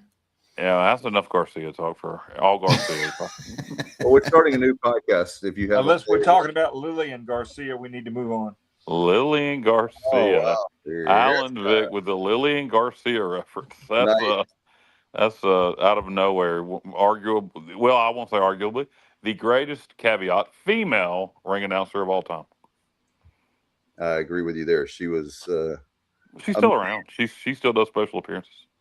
She still does some WWE stuff. She's getting married, right? Or is she already married? I'm not sure of her marital status. I knew it wasn't me, so I won't worry about it. Anyway, let's talk football before we get in trouble. So, Matt, overall, let me ask you this, Matt, too. How do you feel about spring games? I know the purpose of spring games, but do you think they're passé now? That was another scuttlebutt thing that people were talking about, a month or so ago when spring football started. Yeah, I mean, I think they can be a little overrated, and it's really just like a glorified practice. But the thing is about spring games, it's good to get in the stadium, and bottom line is you're getting reps. You have referees on the field, so it feels like a game. It feels a little more important. You have some fans in the stands, and so it does. You get a little more comfortable with the stadium, but the biggest thing is just reps. And when you look at this team, with all the new faces, you're talking about, I mean, we brought in 25 guys just from the portal alone. You throw in all the new freshmen, and then a ton of new coaches too on this staff. So like the big thing for me is I'm just a firm believer in spring football. That's when players make their biggest leap. And so it's all about reps, man. I definitely get that. Just like when you have the bowl practices, right? Those two are critical versus what you would some people have. But Matt, you got any other notes you needed to get to? I know you said you made a bunch of notes for tonight. Anything you need to get in? I think we covered most of it. I mean, we talked about a lot of the personnel. I think we covered most of it. I'm excited about the season. I think we have a lot of talent. I think the big thing for me is, when we go down to Alabama, I hate that opener. I hate it. Me too, Matt. But you just want to you want to go down there and you want to play competitive football. Like there's too many moving parts where I don't really, let's face it. Look, I don't see us winning that game. It's not who you want to be opening up with when you're breaking in a brand new offensive system. You want to be playing Gardner Webb so you can get the offense clicking for week 2. Exactly. So you go down there, play competitive football, keep the game as close as you can, and then be ready for App. I told the guys the other day what I hope for is, defense to keep us in the ball game reasonably, and us to, maybe you lose something like 31-17. Maybe we're down 31-3 in the fourth and score a couple touchdowns in the fourth and carry some momentum into the next week. I'd be ecstatic. Oh, no doubt. 31-17. I'll take that up any day. Hey, man, I have a question for you. Yeah. Starting the season at Alabama, do you think our defense we're returning a lot on defense, and we're not returning a lot on offense. Do you think it's better that we have a more, settled defense than offense at this point when you're going on the road to play Alabama? Like, what would you rather have? Would you rather have both? Obviously both. But that gives me a little bit of hope that we can keep it within a couple of scores. That the defense is not everybody is brand new. There's a lot of players that have played together before, and hopefully that'll help out. Yeah, absolutely. And Blake Harrell's such a good defensive game planner. And obviously he's the head coach and he's not the DC, but he's going to have his hands all over that defense. And, and we're so multiple with what we do, a lot of exotic blitzes, we bring pressure from different spots. I think he's going to have a really good game plan. So, I could see us, doing some good things down there, but the big thing is, can you make first downs? Can you run the ball and move the ball a little bit offensively? So that remains to be seen. And, it's a tough opener, man. I'll say this: Jordan Hankins is supposedly one of his strengths is stopping the run. And Alabama really, really, really struggled running the ball especially at the end of last season. Now I know they're going to have more people, they're going to have new personnel, but if they continue to struggle running like they did last season, that's going to be an advantage for us. I feel. We need to keep reminding everybody, how much are we getting paid for this? $1.5 million, I think. And we need to ask that question every time we bring up Alabama. How Matt, much are we getting paid for this? And Matt, guess where the money is going? It's going for NIL. So, I know that it's that, and I'm more upset about the Wake Forest game than I am. I don't have a problem taking bye games. I just wouldn't take them with Alabama or Michigan or Ohio State or anybody like that. You give me a bye game with Auburn. Give me a bye game, with Northwestern. Give me a bye game with Oklahoma State. Give me those as bye games. Give me bye games we can go win. They got money too. They'll pay. Give me $1 million versus $1.5 million and a win all day, every day. But hey, Dave, didn't you take from John Gilbert that that Wake Forest deal really wasn't all on them? I did. He didn't seem to be upset with them at all. Well, they had to drop somebody. They chose to drop us. Yeah. It's a compliment, but it's a compliment because we can beat them. I agree, Dave. I agree. I understand all that, but Gilbert's not the type that's going to go, you know what, screw them. What we're going to do is go to Winston-Salem and beat their ass. That's why I didn't drop the game there, because I wanted to show them, even though it sets a bad precedent that we'll take bye games with ACC opponents, apparently, because essentially that's what we've done.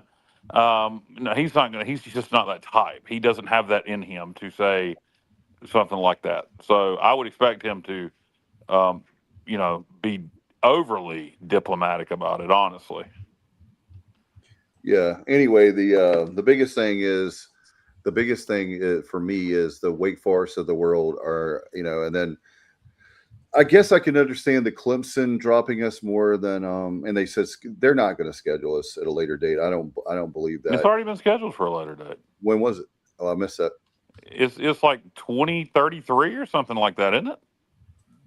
Oh, wait a minute. Yeah, I think you're right. I just don't believe that we're going to play that game. Yeah, I think you're right. I mean, they got to have it's a bye game essentially, Dave. I don't know why you don't think we would. They're not coming here. It's just essentially a bye game. I don't. They're not scared of us. I mean, if they keep trending like they have been recently, they might be soon. But it's a bye game. I don't know why you don't. They're not. There was no obligation for them to come here. I think that game will get played. I don't see why we wouldn't be able to play them in a bye game. That's what that is. So I don't doubt we're going to play that. I don't have a problem playing Clemson either. I agree with you on that part. I'm just saying that it's got to the point now where Matt's favorite coach, Nick Saban. I say that sarcastically for people that don't. Oh, absolutely. He's an elitist. He's become an elitist. That's for sure. That's where I'm going, Matt. Kyle, I don't disagree with you on the bye game part, but if you listen to the Nick Sabans of the world, who's now, he's God's gift to football. Nick Saban's it's just his opinion. He doesn't control what anybody does, and also Clemson's not in the SEC. So no, I think that game's going to happen. Look, it's either going to happen, or by that point, the SEC, the Big Ten, and the Clemsons of the world will be broke away. That is one thing I do kind of agree with Gilbert on. He thinks it's going to be 40 to 50 teams that end up breaking away, which is what I think. And if it's going to be that many, I say do it now, get it over with, and let the rest of us play football, because that means we would likely end up in a conference with probably an NC State or Virginia Tech, because a lot of the schools are going to get left behind if that happens. No. Well, I mean, for me, I think that there's the temptation to move away, but I also know that there's a lot of people that know that, including ESPN, and I've said this for many times, if Alabama and those folks break away, I'm not watching them anymore. I don't care. I wouldn't care if it's I'll 40 be to casual. If it's 40 to 50, I might pay attention. If it's more than that, if it were like 60, if it was every Power 4 conference, I wouldn't watch it anymore at all. No, they can go fly kites, so to speak. But no. Anyway, I wanted to ask Matt real fast, because I think me and Matt have more of the same philosophy on non-conference scheduling. But with these bye games, are you like me? Is it just a situation where we're breaking into new office with Alabama, or are you like me where you don't have a problem with bye games, but you'd rather see it against an Auburn, a Northwestern, a Oklahoma State, a bye game that you look at it on paper and say we can win that? Yeah, exactly. Like the Northwestern game, I love. I think that's an awesome non-conference game, and I'm pretty sure is that the season opener. It is in 2028. Yeah, so 2027. So I love that. Absolutely love it. I think it's great. Yeah, I mean, look, why play a game if you can't win it?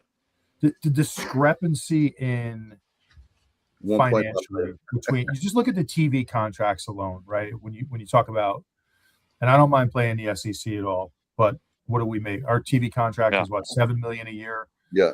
Alabama's probably what, I'm guessing $65 million a year.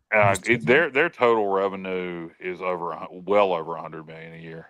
Over. So I mean, it's just a huge discrepancy. So I don't love it in an opener. I mean, that's the big thing, because an opener, you want to get ready for the season. Exactly.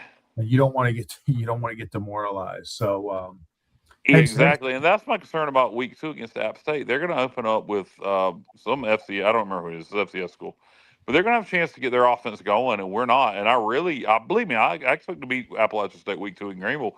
But I'll sit right here and tell you, and I said the other day on the show, and I'll say it again, I bet you money we're going to get down early in that game. I bet you we're going to get down 14-0, 17-7, something like that at some point in that game, and we're going to have to come back and win it. And I think we will, because I think our defense will get it done, and I think eventually the offense will get settled, and I think that crowd's not going to let us lose to Appalachian State 4 years in a row. There'll be some shirts coming off again in the second half, baby. Like against Kyle, they're playing Maine. And it's a gold-out game. It's a gold-out game. Do they play Maine? Yeah, they're playing Maine. Wow. The Maine Bears. Yeah, the Black Bears. The Black Bears can sneak up on you sometimes. Yeah. Of course, they're used to black bears in Boone. But Maine is. I remember one year, if I'm not insane, many moon ago, they upset Mississippi State, if I remember correct. They have before. I know they've beat D1 opponents. So it's not a easy FCS opponent there for the Mountaineers, but they certainly have an opportunity to get their offense going. Where, I don't think we will. I'm hoping we will in the fourth. I'm hoping that Alabama will pull some starters in the fourth, and we can really get that offense clicking. Maybe they won't be able to. Even better if our defense keeps us in the game and they can't pull the starters in the fourth. But I'm with Matt on this one. Me and him have the same philosophy. If we're going to play Alabama, I wouldn't play them at all. But if we were going to, I'd rather it be if we could flip flop that. And is it Gardner Webb? Is that our FCS opponent this year? If we could flip flop that Central, yeah. If we could flip flop those games, if we could play Central game 1 and Alabama game 3 or 4, I'd do that in a heartbeat. Well, I'm sure a lot of people would, but can we move Central to week 0, being there at HBCU? Can we work out something with that where we want to, like North Carolina did that a few years ago, playing Florida A&M and got it moved to week 0? Can we do something like that where we say we're featuring an HBCU school? Can we move that game with Central to week 0 and get a game in? I have no issues with it. Good idea. Yeah. By the way, guys, I'm happy because the Hurricanes are up on the Senators now, 2-1 going into the third period. Yeah. Nice. Yeah, 2-1. So we got one more period to be up 3-0, and I don't want to be staying up really late tonight. Like the other night, I had a Semenza a few times there with some of the officiating, but that's a whole nother show, as they say. But don't you start on officiating, Dave? Justin, I forgot you were there. Jesus Christ! Hey, y'all been going at it. I've been enjoying just listening. Hey, wildfire popping out from under the ring like Memphis in '87. Woo! There's nothing better, by the way, than Matt jumping in on me and Stevie doing a wrestling podcast and just making up wrestling facts. I had a blast that night. I listened to that. That show went on for hours. I think I listened to the whole thing. Oh, you're talking about the one Matt did with somebody, or Stevie did with somebody else. That wasn't me. Are you talking about the one me and Matt or Stevie did together? There were a few. Stevie did one with another guy. Every time you just come up there and you just make wrestling facts up. Like, you remember the time the Dudley Boys wrestled Greg Valentine and Randy Savage in Memphis in 1985? Some bullcrap like that. It sounds real, though. It sounds real. It really does not, because half the people it doesn't work. But we'll talk a little baseball before we get out of here, guys. We beat Old Dominion in just an insane game. By the way, there is no excuse. No excuse. When you have a game on ESPN Plus, you're supposed to be held to ESPN broadcast standards. And that was the most ridiculous camera work I've ever seen in my life. Literally, when a ball would get hit out to the outfield, you couldn't tell what was going on. Hey, Matt, it was like somebody was standing behind home plate with a handy cam. I was like, what are they doing? It was horrible. Hey, Matt, they had at least twice in the game where they had a stream close-up of urinals, like in left field, I think it was. There were urinals. I was getting dizzy watching it because the camera was shaking. By the way, the Knicks just took a 3-point lead with a minute left. So go next. Thank goodness. All right, yeah. For those who care, Knicks were down 20 in the first half. That was a hell of a comeback. Yeah, they blew one the other night, so it'd be nice to pick up one tonight. Yeah, they let that one slip away against the Hawks. Yeah. The camera work the other night reminded me of Ray Charles, Jose Feliciano, and Stevie Wonder running cameras while they were having seizures. Well, boy, I'm going to tell you what, Alan Vick, as a legally blind man, I can guarantee you I could have done a better job running that camera crew in that truck. I'm telling you, I believe you. I don't know what they were doing. And I don't know I don't know what the situation was with the camera behind home plate, why it was so low, why it wasn't mounted higher.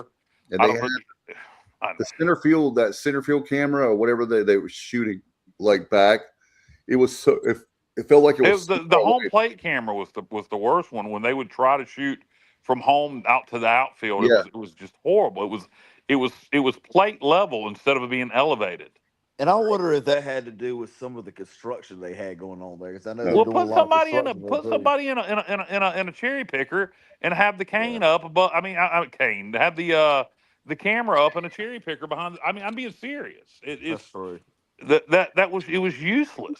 But you remember the It's football always game been that way, a few years though. ago, Kyle, in Norfolk? Oh yeah, in 2019 at ODU. Yeah, that was one of the worst produced football games I've ever seen. Their production, the audio and video was at least I think they were doing an old school radio broadcast on a phone line that Alan and Dave will know about for that audio for that ODU football game a few years ago. Yeah, we can go back to some. I mean, they do great job now, but we can go back 15 years or more to some of the old WITN broadcasts of ECU football, and it was pretty brutal.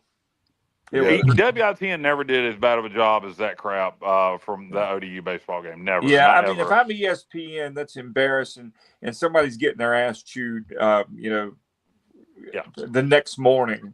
So something's got to change. They can't do that to people that are paying for that. You know, they can't put the ESPN name on it. Yeah, I mean, I would be if I was an ESPN person. I'd be on the phone the next morning, and heads would roll. They are supposed to, they're supposed to invest in the camera. Speaking of camera, the cameras weren't the problem. It was the camera work. Yeah, the cameras were HD. They were fine. It was just the camera work was god awful. Hey Kyle, how about when they said that Davin Whitaker that's going to be on ESPN Sports Center? Hey, no, it's not. How the hell you couldn't? No, it's not. You can't. The announcer said that. I was like, with what video? Somebody got cell phone video maybe better than what they were broadcasting. Maybe one of the Norfolk TV stations were covering it, and they can get them some video because man, it was. And the other thing is, guys, I wanted to say this: we take it for granted how great we have for Greg Pearson Company for our video production, but also our stadium. Our stadium is so good compared to a lot of the stadiums we have in the American. Our stadium is so good. I just we take it for granted because it's our home team and our home field. FAU and Texas San Antonio, or they should have to upgrade or abandon their programs. That's how bad their stadiums are. I will say this: UTSA's camera work was good at least, but their stadium is atrocious. Yeah. FAU's that bad? Oh my goodness. FAU is terrible. Ask anybody that was on the broadcast team for ECU. I mean, they had to do it. They weren't even undercover. They were UAB, I think the same way. UAB, they're sitting outside under a tent. Yeah. Yeah, and then people yelling at them, while they're trying to do the broadcast. Yeah, it's terrible. So unprofessional. That is so unprofessional to have to and well, FAU, UAB's good this year, but FAU in the old Conference USA days, they had a nice little run in baseball. Yeah. So it's surprising that they haven't at least got a okay. What's FAU's slogan? Something like "Welcome to Paradise" or something like that. Winning in paradise. I think it's check out the bitches in bikinis in Boca. Libiano says, "Can Kyle talk about the $1.5 million mistake 3 times?" Yeah. Hey, should we talk a little bit about the baseball game? What was Alabama game? Alabama. We're getting referring to Alabama. Talk about it 3 times. Was he saying I was talking about it too much? He's being sarcastic. Yeah. Hello to Chrissy in the background. I don't get it. Was I talking about that too much? Or tell Libiano to kiss my ass. I'll text him right now. You tell him. I'm not going to tell him. You tell him. Well, I'll text him. We text him all the time. Hey, Libiano, are you going to the Alabama game? No, you can't get. Mark doesn't like to leave the West Coast. He loves California. Come on, Libiano, you can tell more dirt on. Matt. Are you being sarcastic, Matt, with Mark loving the West Coast, or? No, he's lived in California now for probably. Yeah, I know he lived there. I just figure at some point, with everything going on, and we'll just leave it at that. You got to Man, with everything going on, wow, just wow. Liviano is going to be there. All right. By the way, Justin, really, Mark, you're going to that game? Wait a second. Is Mark saying he's that might have been yes? That might have been yes. I was talking about the Alabama game too much. I thought that's what Here, let's ask Mark. Mark, will you be at the Alabama game? Will you be leaving the friendly confines of California? By the way, Matt, Justin wants to do a show from Tuscaloosa. We need to do a show. All right, go for it. That'd be great. We'd love to. We'd love to. Scooter had to sit under a tent at the top of the blue. Sorry. Yeah, that's high school stuff, guys. That is Bush League high school stuff. Right. And you should be better. You should be ashamed of doing that too. And I know that I know. Well, I think a lot of it is. Do we get an answer? Yes, my buddy owns a pizza shop. Okay. What is Alabama style pizza? Is that tobacco juice? That's the sauce? Oh my Lord! Tell you what, guys, I would have paid good money for during the break. That was good, guys. That should have got a better laugh than that. I'm sorry, but Alabama style pizza. No, I don't like your Alabama bashing, Kyle. I'm not a fan. You go ahead, you toothless goober, loving somebody.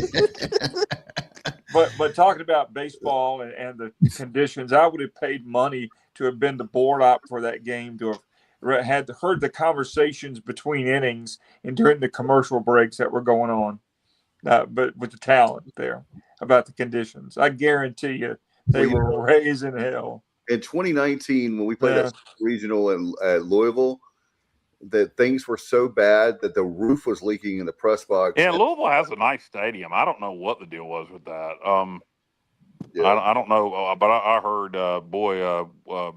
people were not happy about that whole experience. But I did want to say this in defense of UAB and FAU. For people forget this, I think, because East Carolina treats baseball very much like an SEC school or an ACC school does. Baseball's a non-revenue sport, and to some schools, that's what it is, and it's not a priority, particularly for broadcasting. And I think people forget that. In East Carolina, baseball is treated very much like basketball. It's something we invest in. It's something that, arguably, is treated better than basketball in terms of the conference. We got to be. If we're not the best funded baseball program in the conference, we'd be in the top three. So I think that's what some people forget. Although I do agree that when you're in a conference like the American, where you have some programs with baseball tradition, like East Carolina, like Tulane, like Rice, like Wichita State, historically, there should be some minimals that you have to abide by for the conference, like being able to have proper broadcasting housing for the call the games. No doubt. Yeah, absolutely. I feel the same way about attendance standards. Like some of these schools that for football, like you know how I feel about Temple, Temple and Rice. Like you go to a Rice football game, there's like 50 people, and it's the parents of the players. How is that allowed? And not to go way too far off on a tangent here, but when they brought Rice into the league, the it's big a Houston media market, man. Houston. Yeah. Oh, that's my biggest pet peeve when they talk about academics. Academics also, like people in Houston are sitting around in front of the TV watching Rice football. I mean, you watch Rice. You watch Rice. It looks like the COVID year that we played football, the first home game. Oh man, yeah, it does. It's what it looks like. I actually went to 2 games that year. Yeah, that first game was that was the Twilight Zone, man. That was worse than a spring football game. What about the baseball game? Should we at least mention a couple South of things? Florida. I was going there when I started talking about the ODU game, but the South Florida this weekend, huge conference series. No, we didn't talk about ODU though. I mean, there were some people that did some good things. Oh, it was a lot of points. And the game, I've never seen a 4-hour 7-inning game. Yeah. By the way, Matt, that's the thing I was going to talk about. I'm glad you said that, Kyle. Is the fact that Johnny, I'll pitch it to you, but just the fact I want to add to that. what in the heck is going on with these games now? That remember the whole point of the pitch clock. Well, when you score 20 runs in 7 innings, or not 20 runs, I'm sorry, more than that, Like 19 plus 28. 9, 28 runs in 7 innings, the games are going to go long. Yeah, but they also have a lot of replays now. Well, also, Dave, 9 pitching changes for East Carolina. Each pitching change, you can count 3 to 4 minutes. That's 9 times. That's 36 minutes right there just in pitching changes for East Carolina. And they had at least 6 pitchers. So, yeah. Yep. If it went 9, it would have went 5 hours. Josh is asking, why would we move Sunday's game up an hour with the rain not clearing out till that morning? I haven't looked at the weather forecast. I do know we moved the game up, but then I didn't research it. Let me look at the weather. I think they're moving it up an hour so that we can get home in time to watch the Talladega race. It starts at 3. The weather, it looks like late Saturday night into Sunday is going to be when it's going to be wet. The way things are looking now. So I don't so why know. would they I'm move with it up? Josh. I'm with Josh. That right seems counterproductive. Right now the rain is supposed to stop about 11 a.m. About 10 or 11. So I don't know why they moved it up. Maybe is it an issue with South Florida for travel? Well, no, I think they want to take away maybe South Florida's base stealing, advantage. So they want them to play in like monkey conditions. I don't think they'll be able to get away with that. Is there another system coming behind like in the afternoon? No. That's what I'm asking. Okay. No, not that I see. No. That's the only thing that would make it makes no sense at all. Oh boy, this game. Can we talk about the game? Dave. Yeah, go ahead, Old Dominion. Go ahead. Okay, fellas, look, I'm gonna bail out here since we're talking baseball. I'm gonna listen to you guys. All right. I'm gonna go. Matt, it was awesome. Everybody's having leaving you back. I can't Alan wait to leave, Justin leave. Now Matt's leaving. It's like everybody's just bailing. Yeah, they don't want to. I don't know. They don't want to hear what I have to say about the baseball like you guys. So I'm just gonna listen in. All right, Matt. Hey, Matt, you're gonna have to get used to it though with Chase. I know. All right, fellas, good catching up. We'll catch up with you guys later. All right, Matt. All right, see you, Matt. See you, Matt. All right, guys. Take care. Yep. Yeah. All right. I'll keep it brief, but there's some things that need to be said. I'll keep it brief. Happens every time. First of all, it was 19-9. Yeah, it was a 7-inning game, 19-9. It was 1-0 in the 4th inning, and they were winning. So those hits we had 18 hits. Most of them came in the last 4 innings, and out of the 18 hits, 17 singles. Yeah. We only had Colby's the only player that had an extra base hit, and he had a double. What's going on with the? Is our audio normal? Do we have normal audio? Yeah. Every time somebody leaves, I lose audio. I don't know what's going on. Yeah, but JR, you sound fine though. Oh, okay. Okay, then I will wrap this up. In any event, so that was our 8th run rule and a 7-inning run rule of the game of the season. What's going on? Sorry, I'll back out and come back. Alan couldn't hear you talking, JR. Go ahead. Okay, that's all right. Alan gets a break from me anytime he wants one. Anyhow, we're 8-0 in 7-inning run rule games, which is outstanding. And we're 20-3 since 2022 in 7-inning run rule games. And here's the best part. After we win a 7-inning run rule game since 2022, we are 16-3 in the following game, which would be this Friday. And then to add on to that, South Florida is 0-5 on Friday nights in conference games. Wow, you just jinxed everything, so JR. I just think I did. But here's the thing: you can't jinx this when their ERA is 12.6 on Fridays in conference play. Wow, you just keep talking, JR. I know. I'm gonna have to hide if we get beat on Friday. But their Saturday starter, the Saturday game is going to be really good. Their Saturday starter is awesome, and Ethan Norby should be our starter. That should be a really good pitching matchup. really getting back to Old Dominion real quick. Austin Irby, he's found the remedy. He's fixed himself. He's swinging his axe. I think he changed it. I think he took your advice, Cal, and changed his walk-up song. And he had 3 hits, not 1, not 2, but he had 3. And I really hope that momentum carries through, because we need Austin's bat big time. And in pitching wise, Sean Jenkins, they had to give him some work. He pitched 2/3 of an inning. He retired 2 batters, struck them both out in 7 pitches. I mean, you just can't get more efficient than that. That was awesome to see from Sean. And Colby Wallace made his season debut on the mound. And look good. Yeah, he pitched 1 inning.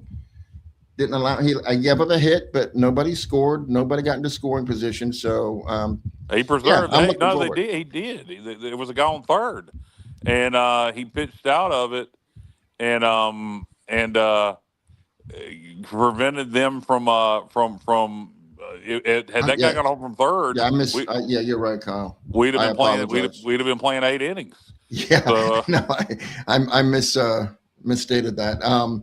But Colby, we may need him. I mean, because we don't talk about, we try not to say negative things about Pirates on this show. But I'll just make an observation that as it stands right now, Frank Saccone and Alex Boucher are really not answers for bringing in pitchers in a tight game. I just don't think we can bring either one of them in. So I think Colby may be seeing more use down the stretch. That's my baseball wrap up.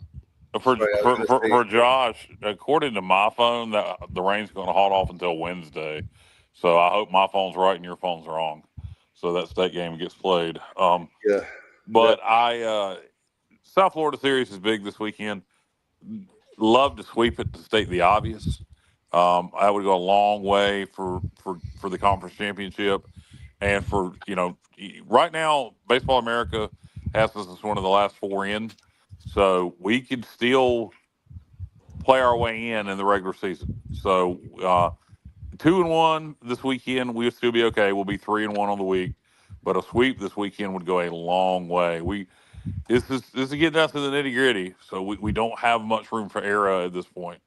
If we wanna be able to do it by our merits without having to win the conference tournament. Though you want to win the conference tournament. Go ahead. Yeah, I agree with you, but here's the thing. We've played 25 conference series so far. There's only been 4 sweeps, 2 by UAB, 1 by us, 1 by Memphis, and I think Charlotte was swept 2 or 3 of those 4. So sweeps are hard. We're due for a sweep. Yeah, sweeps are very, very hard. I think that we did jump Virginia Tech in the RPI tonight. I think we went from 42, or we went from 43 to 42 because North Carolina beat Duke 3-1. And we need to get back in the 30s in the RPI. Yep. So that needs to happen. What's South Florida right now? Do you know? I mean, they're respectable. They're very respectable. They're only they're not far behind us at all. So we're 42. Like I said, we moved up, and then South Florida is 57. That's worse than I thought. By the way, guys, and then the go ahead. What? Dave. I think you froze. Yeah, I'm trying to look at the current Warren Nolan RPIs, but yeah, Dave apparently froze. Can you hear me? Yeah, we got you. Yeah, we can hear you. Okay, sorry. I was getting ready to say that you guys think that Alan's tired of hearing the must win.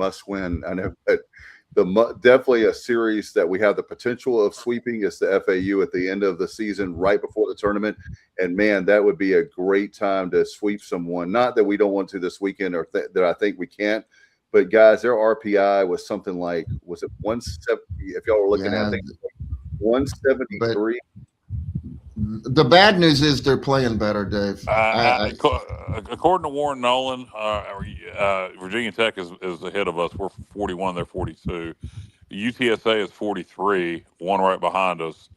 UAB is 32. UAB is 32. Well, then it must be percent. Then Virginia Tech must be ahead of us by less than 1 point, because the way I figured it out, we were like 0.6 of a point better than Virginia Tech, and I was using their numbers. So their numbers are, I guess, not exact. Their estimates, and they must be ahead of us by a tiny bit. Yeah, this is based off Warren Nolan, and UAB is 32.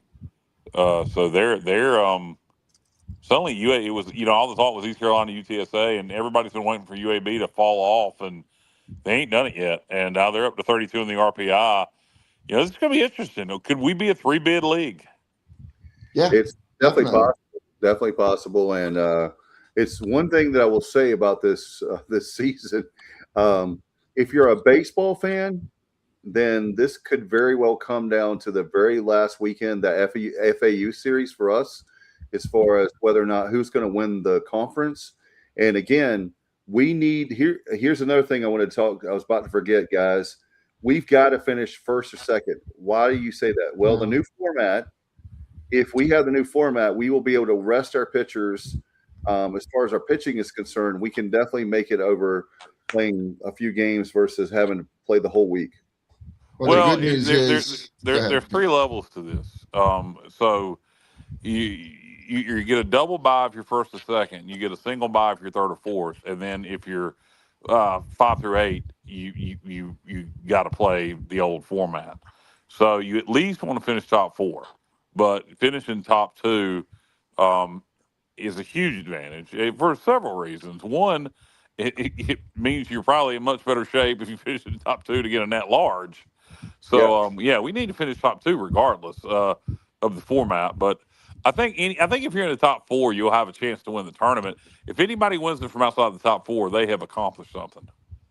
Yeah, well, we're in real good shape there because we're currently 3rd. 4th place is Wichita State, who we have the tiebreaker on them. We have the tiebreaker on UAB. Sure. Here's the thing. UAB and UTSA are going to play the last week of the season. One of them has to lose at least 2 games, if not 3. So in other words, there's no way that both of them can lose just 1 game. Somebody has to lose 2 or more games. There's our shot right there. You say that, JR. You say that, and watch. Something will happen to weather where they want me to play one of the games. Hey, that happened to us one year with Houston. We beat Houston by a half a game because the game got rained out. And that ended up pretty well. But you're right, Kyle. I'm not going to jump to conclusions, but I feel like we're in really, really, really good shape to get one of those top 2. You want if you're going to end up in a tie, you'd rather end up in a tie with UAB than UTSA. Yeah. Their best pitcher has been the Sunday pitcher recently. In fact, John at first said their Friday night guy is not going this weekend to lead off. The Sunday guy is moving. He has been lights out. You talking about South Florida? Yes, pitcher. They're throwing their Sunday but it's guy. Friday, Dave. It doesn't matter who they throw. It's Friday. They're doomed because they've used different pitchers. They just you're right. It's a Friday. Guys, thing. I'm gonna bounce. We've been going 2 hours. I'm gonna bounce for now. I don't know how much longer you guys are gonna go. Is there anything else that? Well, I do want to talk about one more thing real fast. I've got a couple of things, and then we'll. Yeah, I want to mention this because I'm not going to be up here much longer. The board member, do you have his name, Dave? Don't. I saw that. If somebody wants to click that story I sent, I can click it myself. But anyway, hold on. Let me get the name. You guys talk amongst yourselves. Okay. I did want to say, guys, by the way, before I forget, Saturday we have the Alumni Association. And I can, I'll try to put that on our social media tonight or tomorrow. Only $4. We have $4 jungle tickets, guys. $4. So for $10, you get a tailgate and you get to hang out with Johnny Robertson. So, hey, what you guys don't know about me, I know Patrick Johnson has a man crush on Johnny, but I do as well. Oh boy, now I'm really uncomfortable. I'll go ahead and be honest about it. Live with the barber. There's James. I'll get you back, Alan Vick. Yeah, I know Pat does, but I do as well. I got to be honest. Everybody loves Johnny. There's a new series on CBS coming up, a sitcom. That's right. By the way, if you haven't heard, speaking of Igo, our good buddy Igo, because we were talking about Hoist the Colors, he had a great interview with John Gilbert this week. And go ahead, Dave. I was just going to say really quick a couple things. The indoor practice facility that was $26 million, Matt's not on, it's fully funded. Dave froze up on us. I love that freeze face he's got there. It's great. Freeze frame. Little Jake so there's a good chance September we'll have. And now we lost Dave's audio. All right, Kyle, your turn. Dave, leave and come back. So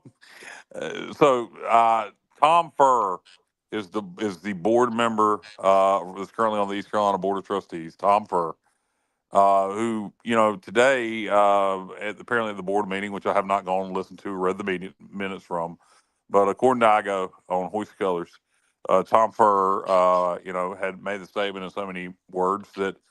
Why are we funding athletics so much? Maybe we shouldn't put so much into athletics. Well, athletics are the front porch of the university.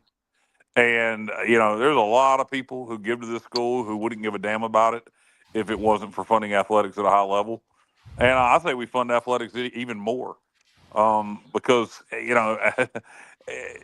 successful football programs and basketball programs increase enrollment. And thankfully, Scott Shook and some other people shot him down and shut him up. But apparently I didn't hear it. I don't know if he was threatening about not approving the budget because of money going to athletics. But apparently he was talked down. Nobody agreed with him. But the fact that one of our board members feels that way, I don't know nothing about the man. I'm sure he's a good person, but he's not somebody I want on the board of trustees.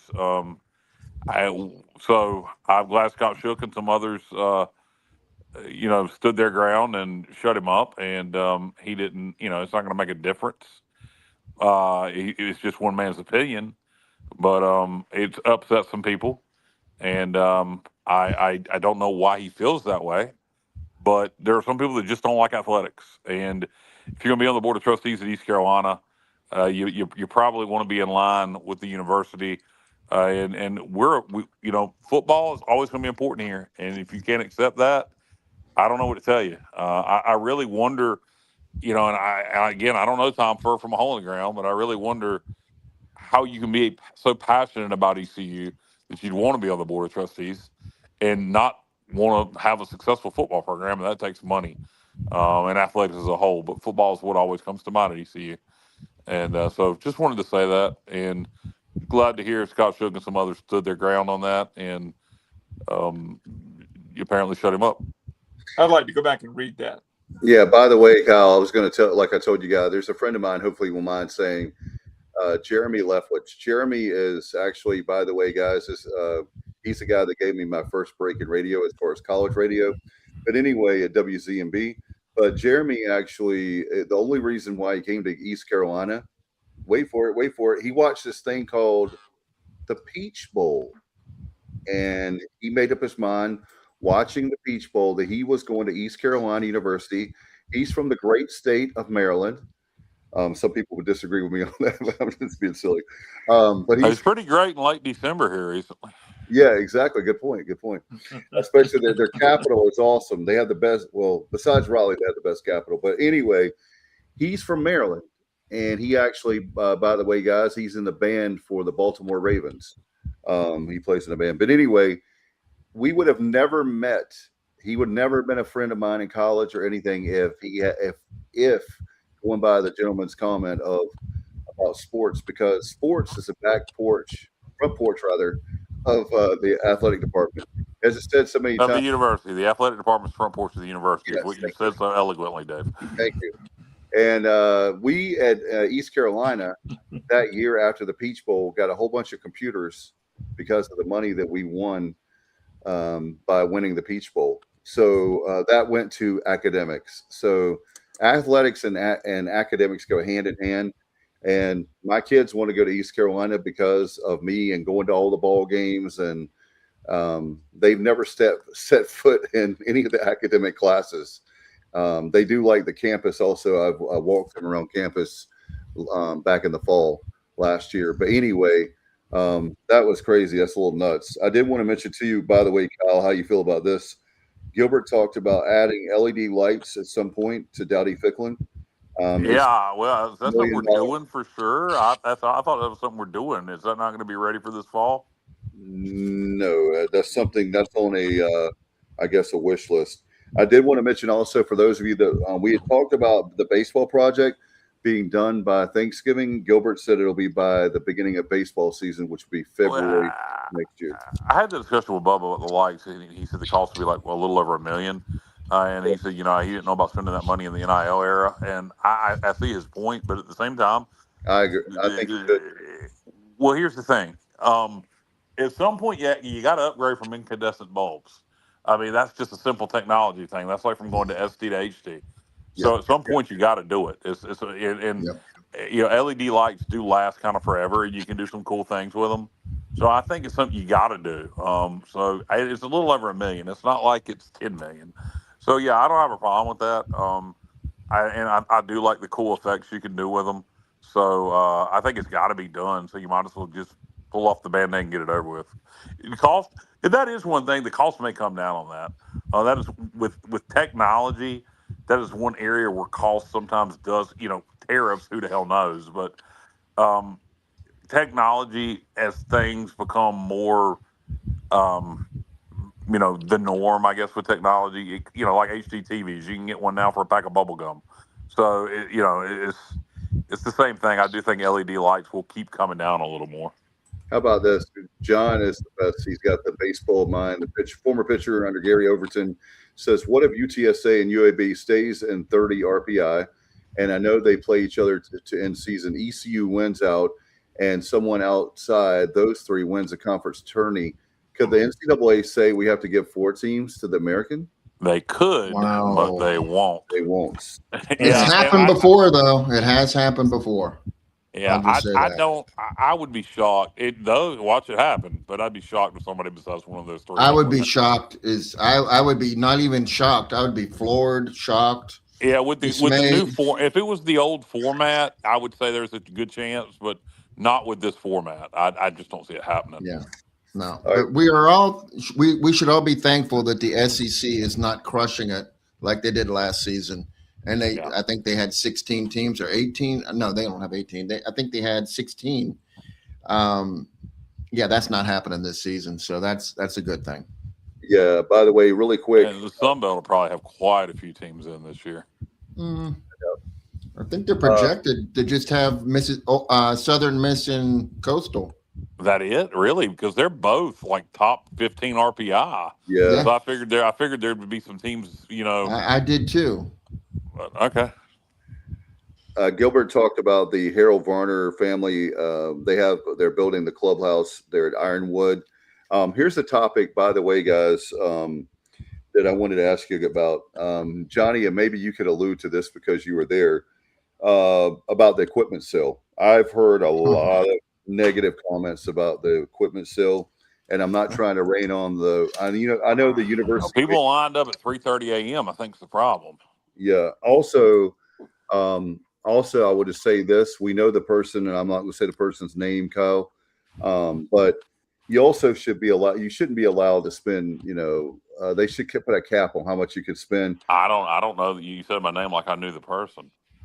You do. I'll text you. Well, Josh Thomas said his name on our last show. Oh, really? I must not have been paying attention. How much money did he spend? A lot, and then he said less than I thought. I was told $2,000, but I think $1,250. Is that? So I know this person? Yeah, you do. Yeah. Is he reselling the stuff? Yes. No, he is. I was told he wasn't, but okay. I'd love to know who the hell you're talking about. Text me now, somebody. JR, text me. Okay, we'll text you in the group chat. But anyway, I think there are a lot of people that wanted jerseys, and it was going to be hard to get jerseys, and They just need to think about. Here's the thing. Are you talking about the Purple Pirate Plunder guy? No, I don't think Okay, that's. all right, all right. But anyway, my point is that when you have people that are a few hundred people in line, how does it look to let a few people? I know they got out there at 4:30 in the morning or whatever, but 3:45. 3:45, excuse me, 3:45 in the morning. But they were buying up all the stuff, and then you have people, 300 people waiting in line. How do you think? It is, Dave? First of all, Dave, I agree with 100. I mean, I agree with everything you're saying, but you're way off base. If there was only 300 people in line, I would have stayed in line because I got there. I thought 15 minutes early. Oh, okay, I'll be in good shape. No, I'm going to say there was 600 people in line. I'm not even joking. Well, I am not even joking. That makes it even worse because we're not doing it every single year, and I know they. See, I'm happy about that. I'm happy that apparently there was somebody text me that name. I'm sitting here still wondering. Oh, I thought they were Kyle. I'll text it to you as soon as my brain remembers. I know who it is. I just can't. I got it. Okay. I'll put it in the group chat now. Okay. All right. So we'll see. But my just thing is like if you're gonna let people, if you're gonna let one or a few people buy a whole bunch of stuff, then why should those people be standing out there if it's gonna be? So he's gonna be reselling. Yeah, you said, Johnny, that he sold it at baseball games.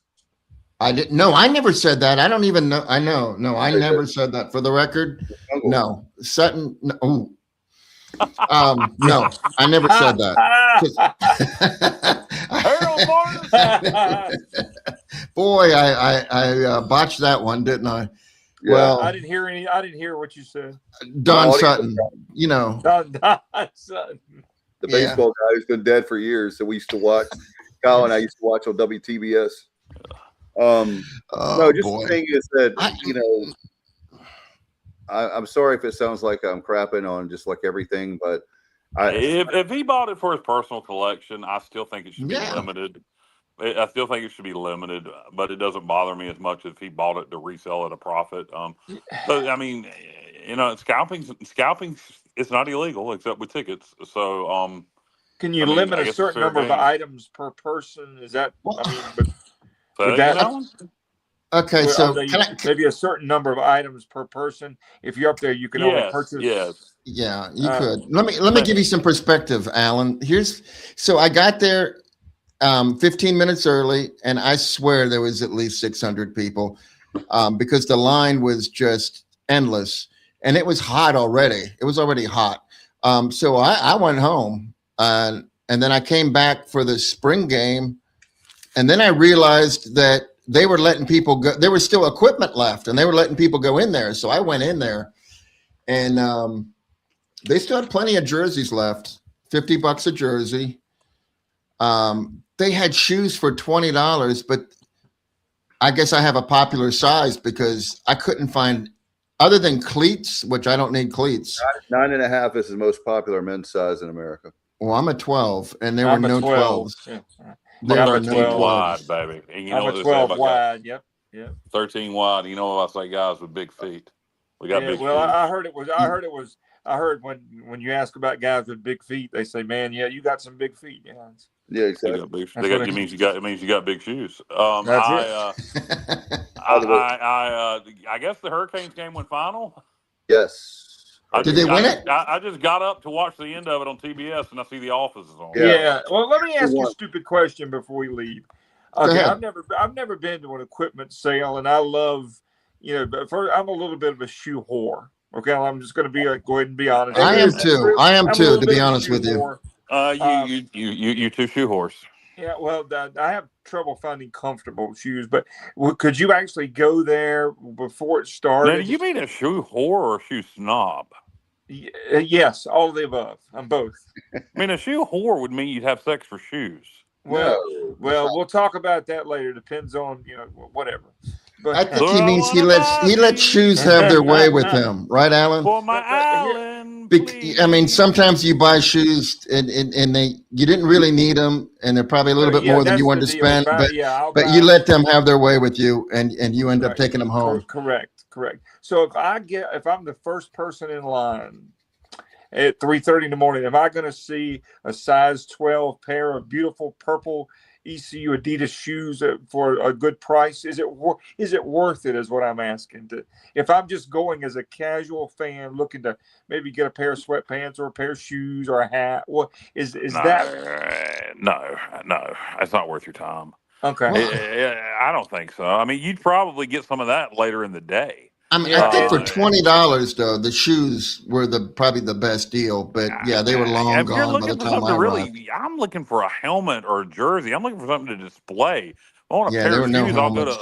helmets. By the time I got there. If I want a pair of shoes, I'll go to that fancy shoe show that JR heard about recently. Up there in Well, we have them everywhere.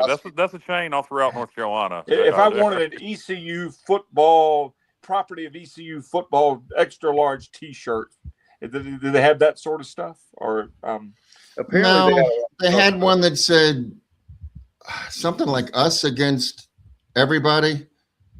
ECU Pirates, but by the time I got there, there was no XLs. They were just like military bowl, no military bowl swag. No. Well, I'm only speaking for what happened. I was like 3 hours late, so I have no idea what was there before I got there. Somebody told me there was only 8 helmets for 7. Wow. That's what I want. I'm with you, Kyle. I want a helmet really bad. Yeah, I mean, you can always buy a reproduction helmet, but actually have an official game-used helmet. I'm just going to tell them I'm Alan Vick, and I'll probably get 2 or 3.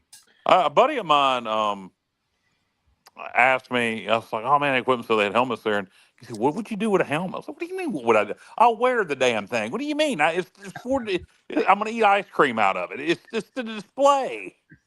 It's to display. What do you think it's for? And somebody said you can put it on your dog. Yeah, I might actually at some point just to do it. But I thought, and I love this guy. He's one of my best friends in the world, and an intelligent fellow. No, James wouldn't ask that. He likes sports, but he's more basketball guy. I'm not gonna say his name on the air. I don't want to embarrass him.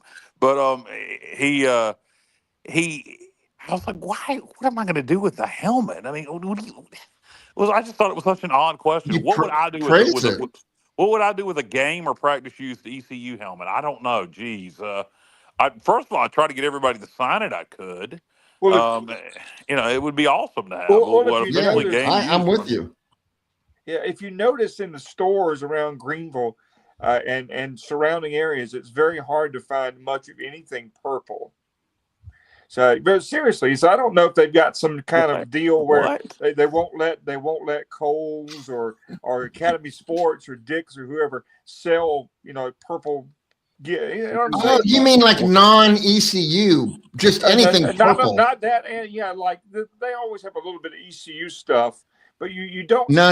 You're talking about just purple. Like for instance, I went to you don't see purple Adidas tennis. I went to the Men's Warehouse to get a purple like V-neck sweater. Right. Yeah, they had none, but they had they have them in Virginia. Right. So I don't know if there's some kind of deal, where you don't display as much of your home team's colors. Just why? That would be kind of crazy, but that makes no sense at all. I don't understand. No, but I mean, so you're looking for purple clothes, not ECU? Well, no, I'm just saying no. If I just wanted to find just a purple pullover shirt that doesn't have an ECU insignia, just a polo shirt, a polo shirt. Yeah, go to JCPenney. I know you can get things online. I'm talking about actually going in those. Next time you go to a chain store, look around and you'll see very little purple anything. Well, I don't think purple's a very popular color for men, unless you are an ECU fan or an LSU fan or a JMU fan, or a Lakers fan, or I'll just keep naming purple teams. Minnesota Vikings. Yeah. So I think, Northern Illinois, Northern Iowa. They wear purple. The Panthers. Yeah. I just maybe I've noticed over the years there's just not that much purple stuff around. This is definitely a conspiracy theory by you. Yeah. That's right. Something to ponder. By the way, Gilbert did say that I was happy, by the way, with the Adidas deal re-upped. And I guess the BSN people are going to be the supply chain people. But get more stuff available. Yeah, like if Kyle says I want a Blake Harrell shirt, coach's shirt, he should be able to buy it, and so that's Nice. one thing I've always apparently, apparently that they're going to provide us with more availability to the fans of apparel from Adidas. So the season ticket number was not mentioned, by the way. I'm trying to just go through stuff because I know we're way over time. This is one thing that Kyle and I have been talking about forever. They are looking to do a concert. They're trying to sign the deal on that, or they're looking. It's not a done deal yet. But anyway, did they indicate anybody they're talking to? I believe there are major artists, but they haven't. There were no details disclosed at all. Not yet. I have like certain people in mind that I think would draw well, but we'll see. I have one in particular I know. Oh man, Craig. Wait a minute. Late night Craig. He's going to buy a Cecil jersey. All Where have you been all night, Craig? Yeah, we've been needing you like 2 hours. Jersey. Are you listening, Cecil? I actually what it's going to say, Craig, is Beth Merkelson. It'll have Merkelson on the back. Cecil on the front, Merkelson on the back. I don't think you get that entire name on a jersey. You'd have to go. I don't know if you could do that. By the way, Kyle, it's a long name. I think it's going to be next year, but they're working on a new white uniform. Yeah, I heard that for the 26 or 27 season. I think it's going to be for 7. Oh, I thought it was for this season. You think this season? Yeah. Okay. And the other thing is white. Wait. I mean, how much can you do with white? I mean, I don't know. With the how much change can you make to it? It's a white uniform. I don't. Yeah, they don't show up very well on television either. I'm just trying to figure out. Well, you got to have them for the road, but I mean, what can you do? I'm just trying to picture it in my head what they could do unique for a white uniform. 2027 in the 4th week. There's going to be a regional opponent, home and home, that's going to be announced soon. Yeah, I can go ahead and announce it for you. All right, Coastal Carolina. Don't beat me to it, JR. He just beat me to it. It's going to be an extension to the Coastal Carolina series with a game being moved up. All right, so Coastal, we got to get the app series. We got we still got the app series extended. We still have JMU on the schedule. I mean, these are not hard things to do. I wouldn't think. I'm not even on the scheduling. We got Liberty Bibberty scheduled already, but that non-conference slate for at home in 27 is going to be Georgia State and Coastal Carolina. I mean, it is what it is. I guess it's not exactly exciting. I like playing Coastal actually, but I prefer playing them down there. But obviously, you don't want to do a bye game with Coastal, so they got to return the trip. But that's more fun for me going. I love going. I had a blast going down there last year for that. So anytime you can go to Myrtle for a game, it's a good time. But Georgia State and Coastal are the 2 non-conference home games for 27.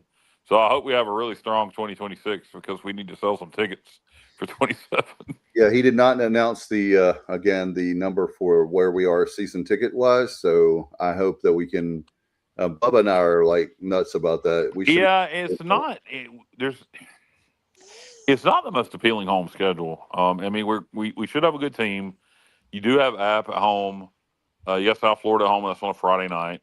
You got a Halloween game against Temple, which is cool. That's gonna be really cool. But you got no Memphis at home. You got no Tulane at home. You got no Navy at home. You got no Army at home. None of the conference games that really draw. And the non-conference, App State's a good non-conference game. That'll draw. But besides that, the most appealing after that is South Florida, and it's on a Friday instead of a Saturday. And that's November when, isn't that the November game when? It's the week after Halloween. We won't. And that's going to be first round high school playoffs, right, Dave? Yeah. So that'll hurt attendance, but if we're in the hunt for the conference championship, and South Florida's in the hunt for the conference championship, we better pack that thing out on Friday night. I don't give a damn about a high school playoff. We better pack that thing out. I mean, it ain't we ain't choosing to play at the end. It's the conference is doing it, and there ain't nothing we can do about it. So, but if we're where we hope to be, and South Florida is where people think they're going to be, that's going to be a huge game, and we need to pack that place out on a Friday night in Greenville. Then the week before, you got Temple for Halloween. You got homecoming. What the hell is homecoming? It's in October too, isn't it? I thought Temple was going to be homecoming, but it's much earlier this year. It's like a week or two before. Who is it? Who do we play for homecoming? I'll have to. Is it Rice? Do we play Rice for homecoming? I think you're right, Kyle. That's too early in the season, isn't it? No, I think it is Rice. I think we're playing Rice. Oh, it is. It is Rice. Yeah, I don't know why Saturday, they didn't do that. The 10th of October. Why not? Why not do that on Halloween? Why didn't they make Temple homecoming? I don't understand that. Whatever. Boy, that is awfully early. Yeah, and then night of the Boneyard, and I get there's no guarantee that we know the South Florida game will be a night game. But why in the world aren't you doing night of the Boneyard on Halloween? I don't understand that either. Because it's Halloween. They did do one thing that you're going to approve of. Yeah, but night of the Boneyard fits perfect for Halloween. I mean, yeah, perfect. But hey, Kyle, we're not playing an academy on Military Appreciation Day. Well, we don't play an academy at home this year, so I know, but remember that's always been the case. It has been a pet peeve, but it worked out well for the Army game this year, so it didn't bother me. It did. Yeah. All right, guys. Do you want to get out of here? Yep. Alan, I'll give you your last thoughts. No, just enjoyed it. I'm sorry, my theory of not enough purple around Eastern North Carolina. Maybe I'm just paranoid, but other than that, I think I made some good points and contributed to the show and did the best I could with what I got. I thought I'll have to now. I would have never noticed that going into a store, but now I'm gonna like. So next time you go to Academy or Dick's or wherever, just look and see, and you'll see very little purple, and you'll think of me for the rest of your life every time you walk in. Well, last words for Johnny Stats. That's hard. I'm still thinking about what Alan said. What if you go to Greensboro? You're going to find a lot of purple there. I'm wondering. But the kids live there. I'd be interested. I have not asked. I have not been. All right. Report back to me. I'll tell you where you check, Alan. Go check City Trends. Anyway, I final words for me, besides telling Alan Vick to go check City Trends, will be Pirates need to take care of business this weekend against South Florida. Minimum, we need to win 2 out of 3. Obviously, better if we sweep. It's getting real late in the season. Every one of these games count, particularly in conference play. If we want to be able to have a shot at making the conference tournament, at making the NCAA tournaments a regional without having to win the conference tournament, we need to, at very minimum, win the series against South Florida, but we need to get a sweep or 2. We're still in, despite not having the season we were projected to have. Baseball America still has us in. It's one of the last 4 in. So we need to keep winning. We can still win our way in without having to win the conference tournament. And, I'm repeating myself at this point. But anyway, that's all I got, guys. Go Pirates. All right. Hopefully everybody will come out to the alumni tailgate right near Josh Thomas and Johnny Robertson and everybody Brian there. Dilday and Bonds. Jared Plummer. His dad's all of them. They'll all be there. We'll be right beside them. So y'all going to be signing autographs, all those big names. I can't forget Josh O'Neill. He'll be there too. O'Neill, yeah, of course. Josh is the man. Yeah, we're going to be signing autographs from 1:30 to 3:30. There you go. What time are you going to be there, Josh? I was asking earlier and it messed up. So, Josh, you guys should have an equipment sale while you're there. Kyle's got a lot of ECU stuff. Would sell that. He'll make a lot. I do. I'll go get all my hats from my dad's from the 90s. I got a bunch of ECU hats from the 90s. I should probably get those hats anyway, just to bring them back, wear that retro look. They're all nice and grimy. But anyway. All right. Well, our tailgate's 1:30 to 3:30. And it's only $6, $4 for the jungle tickets. Only $10 you can eat and watch a baseball game. So you can't go. That's a great deal. I mean, if you want to go hang out in the jungle and what's on the menu? let's see. We have cold cuts. We have also some popcorn chicken. We have fruit. We have what else? Cookies, whatever else. And if you don't like that, bring your own food. You don't have to pay for the tailgate. Bring your own food. Bring your own food. Yeah, But $10 includes a meal and a jungle ticket. Yeah. Well, how do you buy those tickets, Dave? What now? How do you get those tickets? I'll put a link on I said earlier you didn't hear me. I'll put a link on our social when we were going into the. Do you not have it in front of you now where you can read it? And not offhand, no. Okay. Pirate Alumni, it should be like piratealumni.com or something like that, and you can find our tailgate. But I'll put it up there. Let's see. My buddy Todd is going out of town, so got to let his dogs out before I head out. Josh says he's cooking pork chop sandwiches tomorrow. So go out there and see me in the premium lot. That is going to be some good eating. Right. After you go shopping, after you go shopping for your purple shirt, you can get some pork chop sandwiches. Wow. I'm worried about Alan there. That's like dopamine overload. Alan's getting too excited over a pork chop sandwich, and I'm the fat guy, and Alan's just sitting here about to orgasm over a pork chop sandwich. What do you mean about? What do you mean about to? He did. Well, all right then. What happens till the show stays? All right.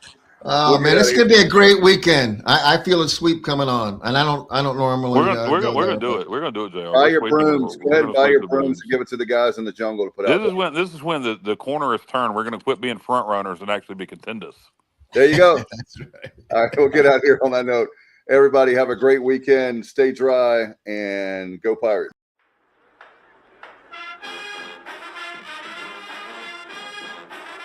You're watching The Sports Objective, the podcast for Pirates.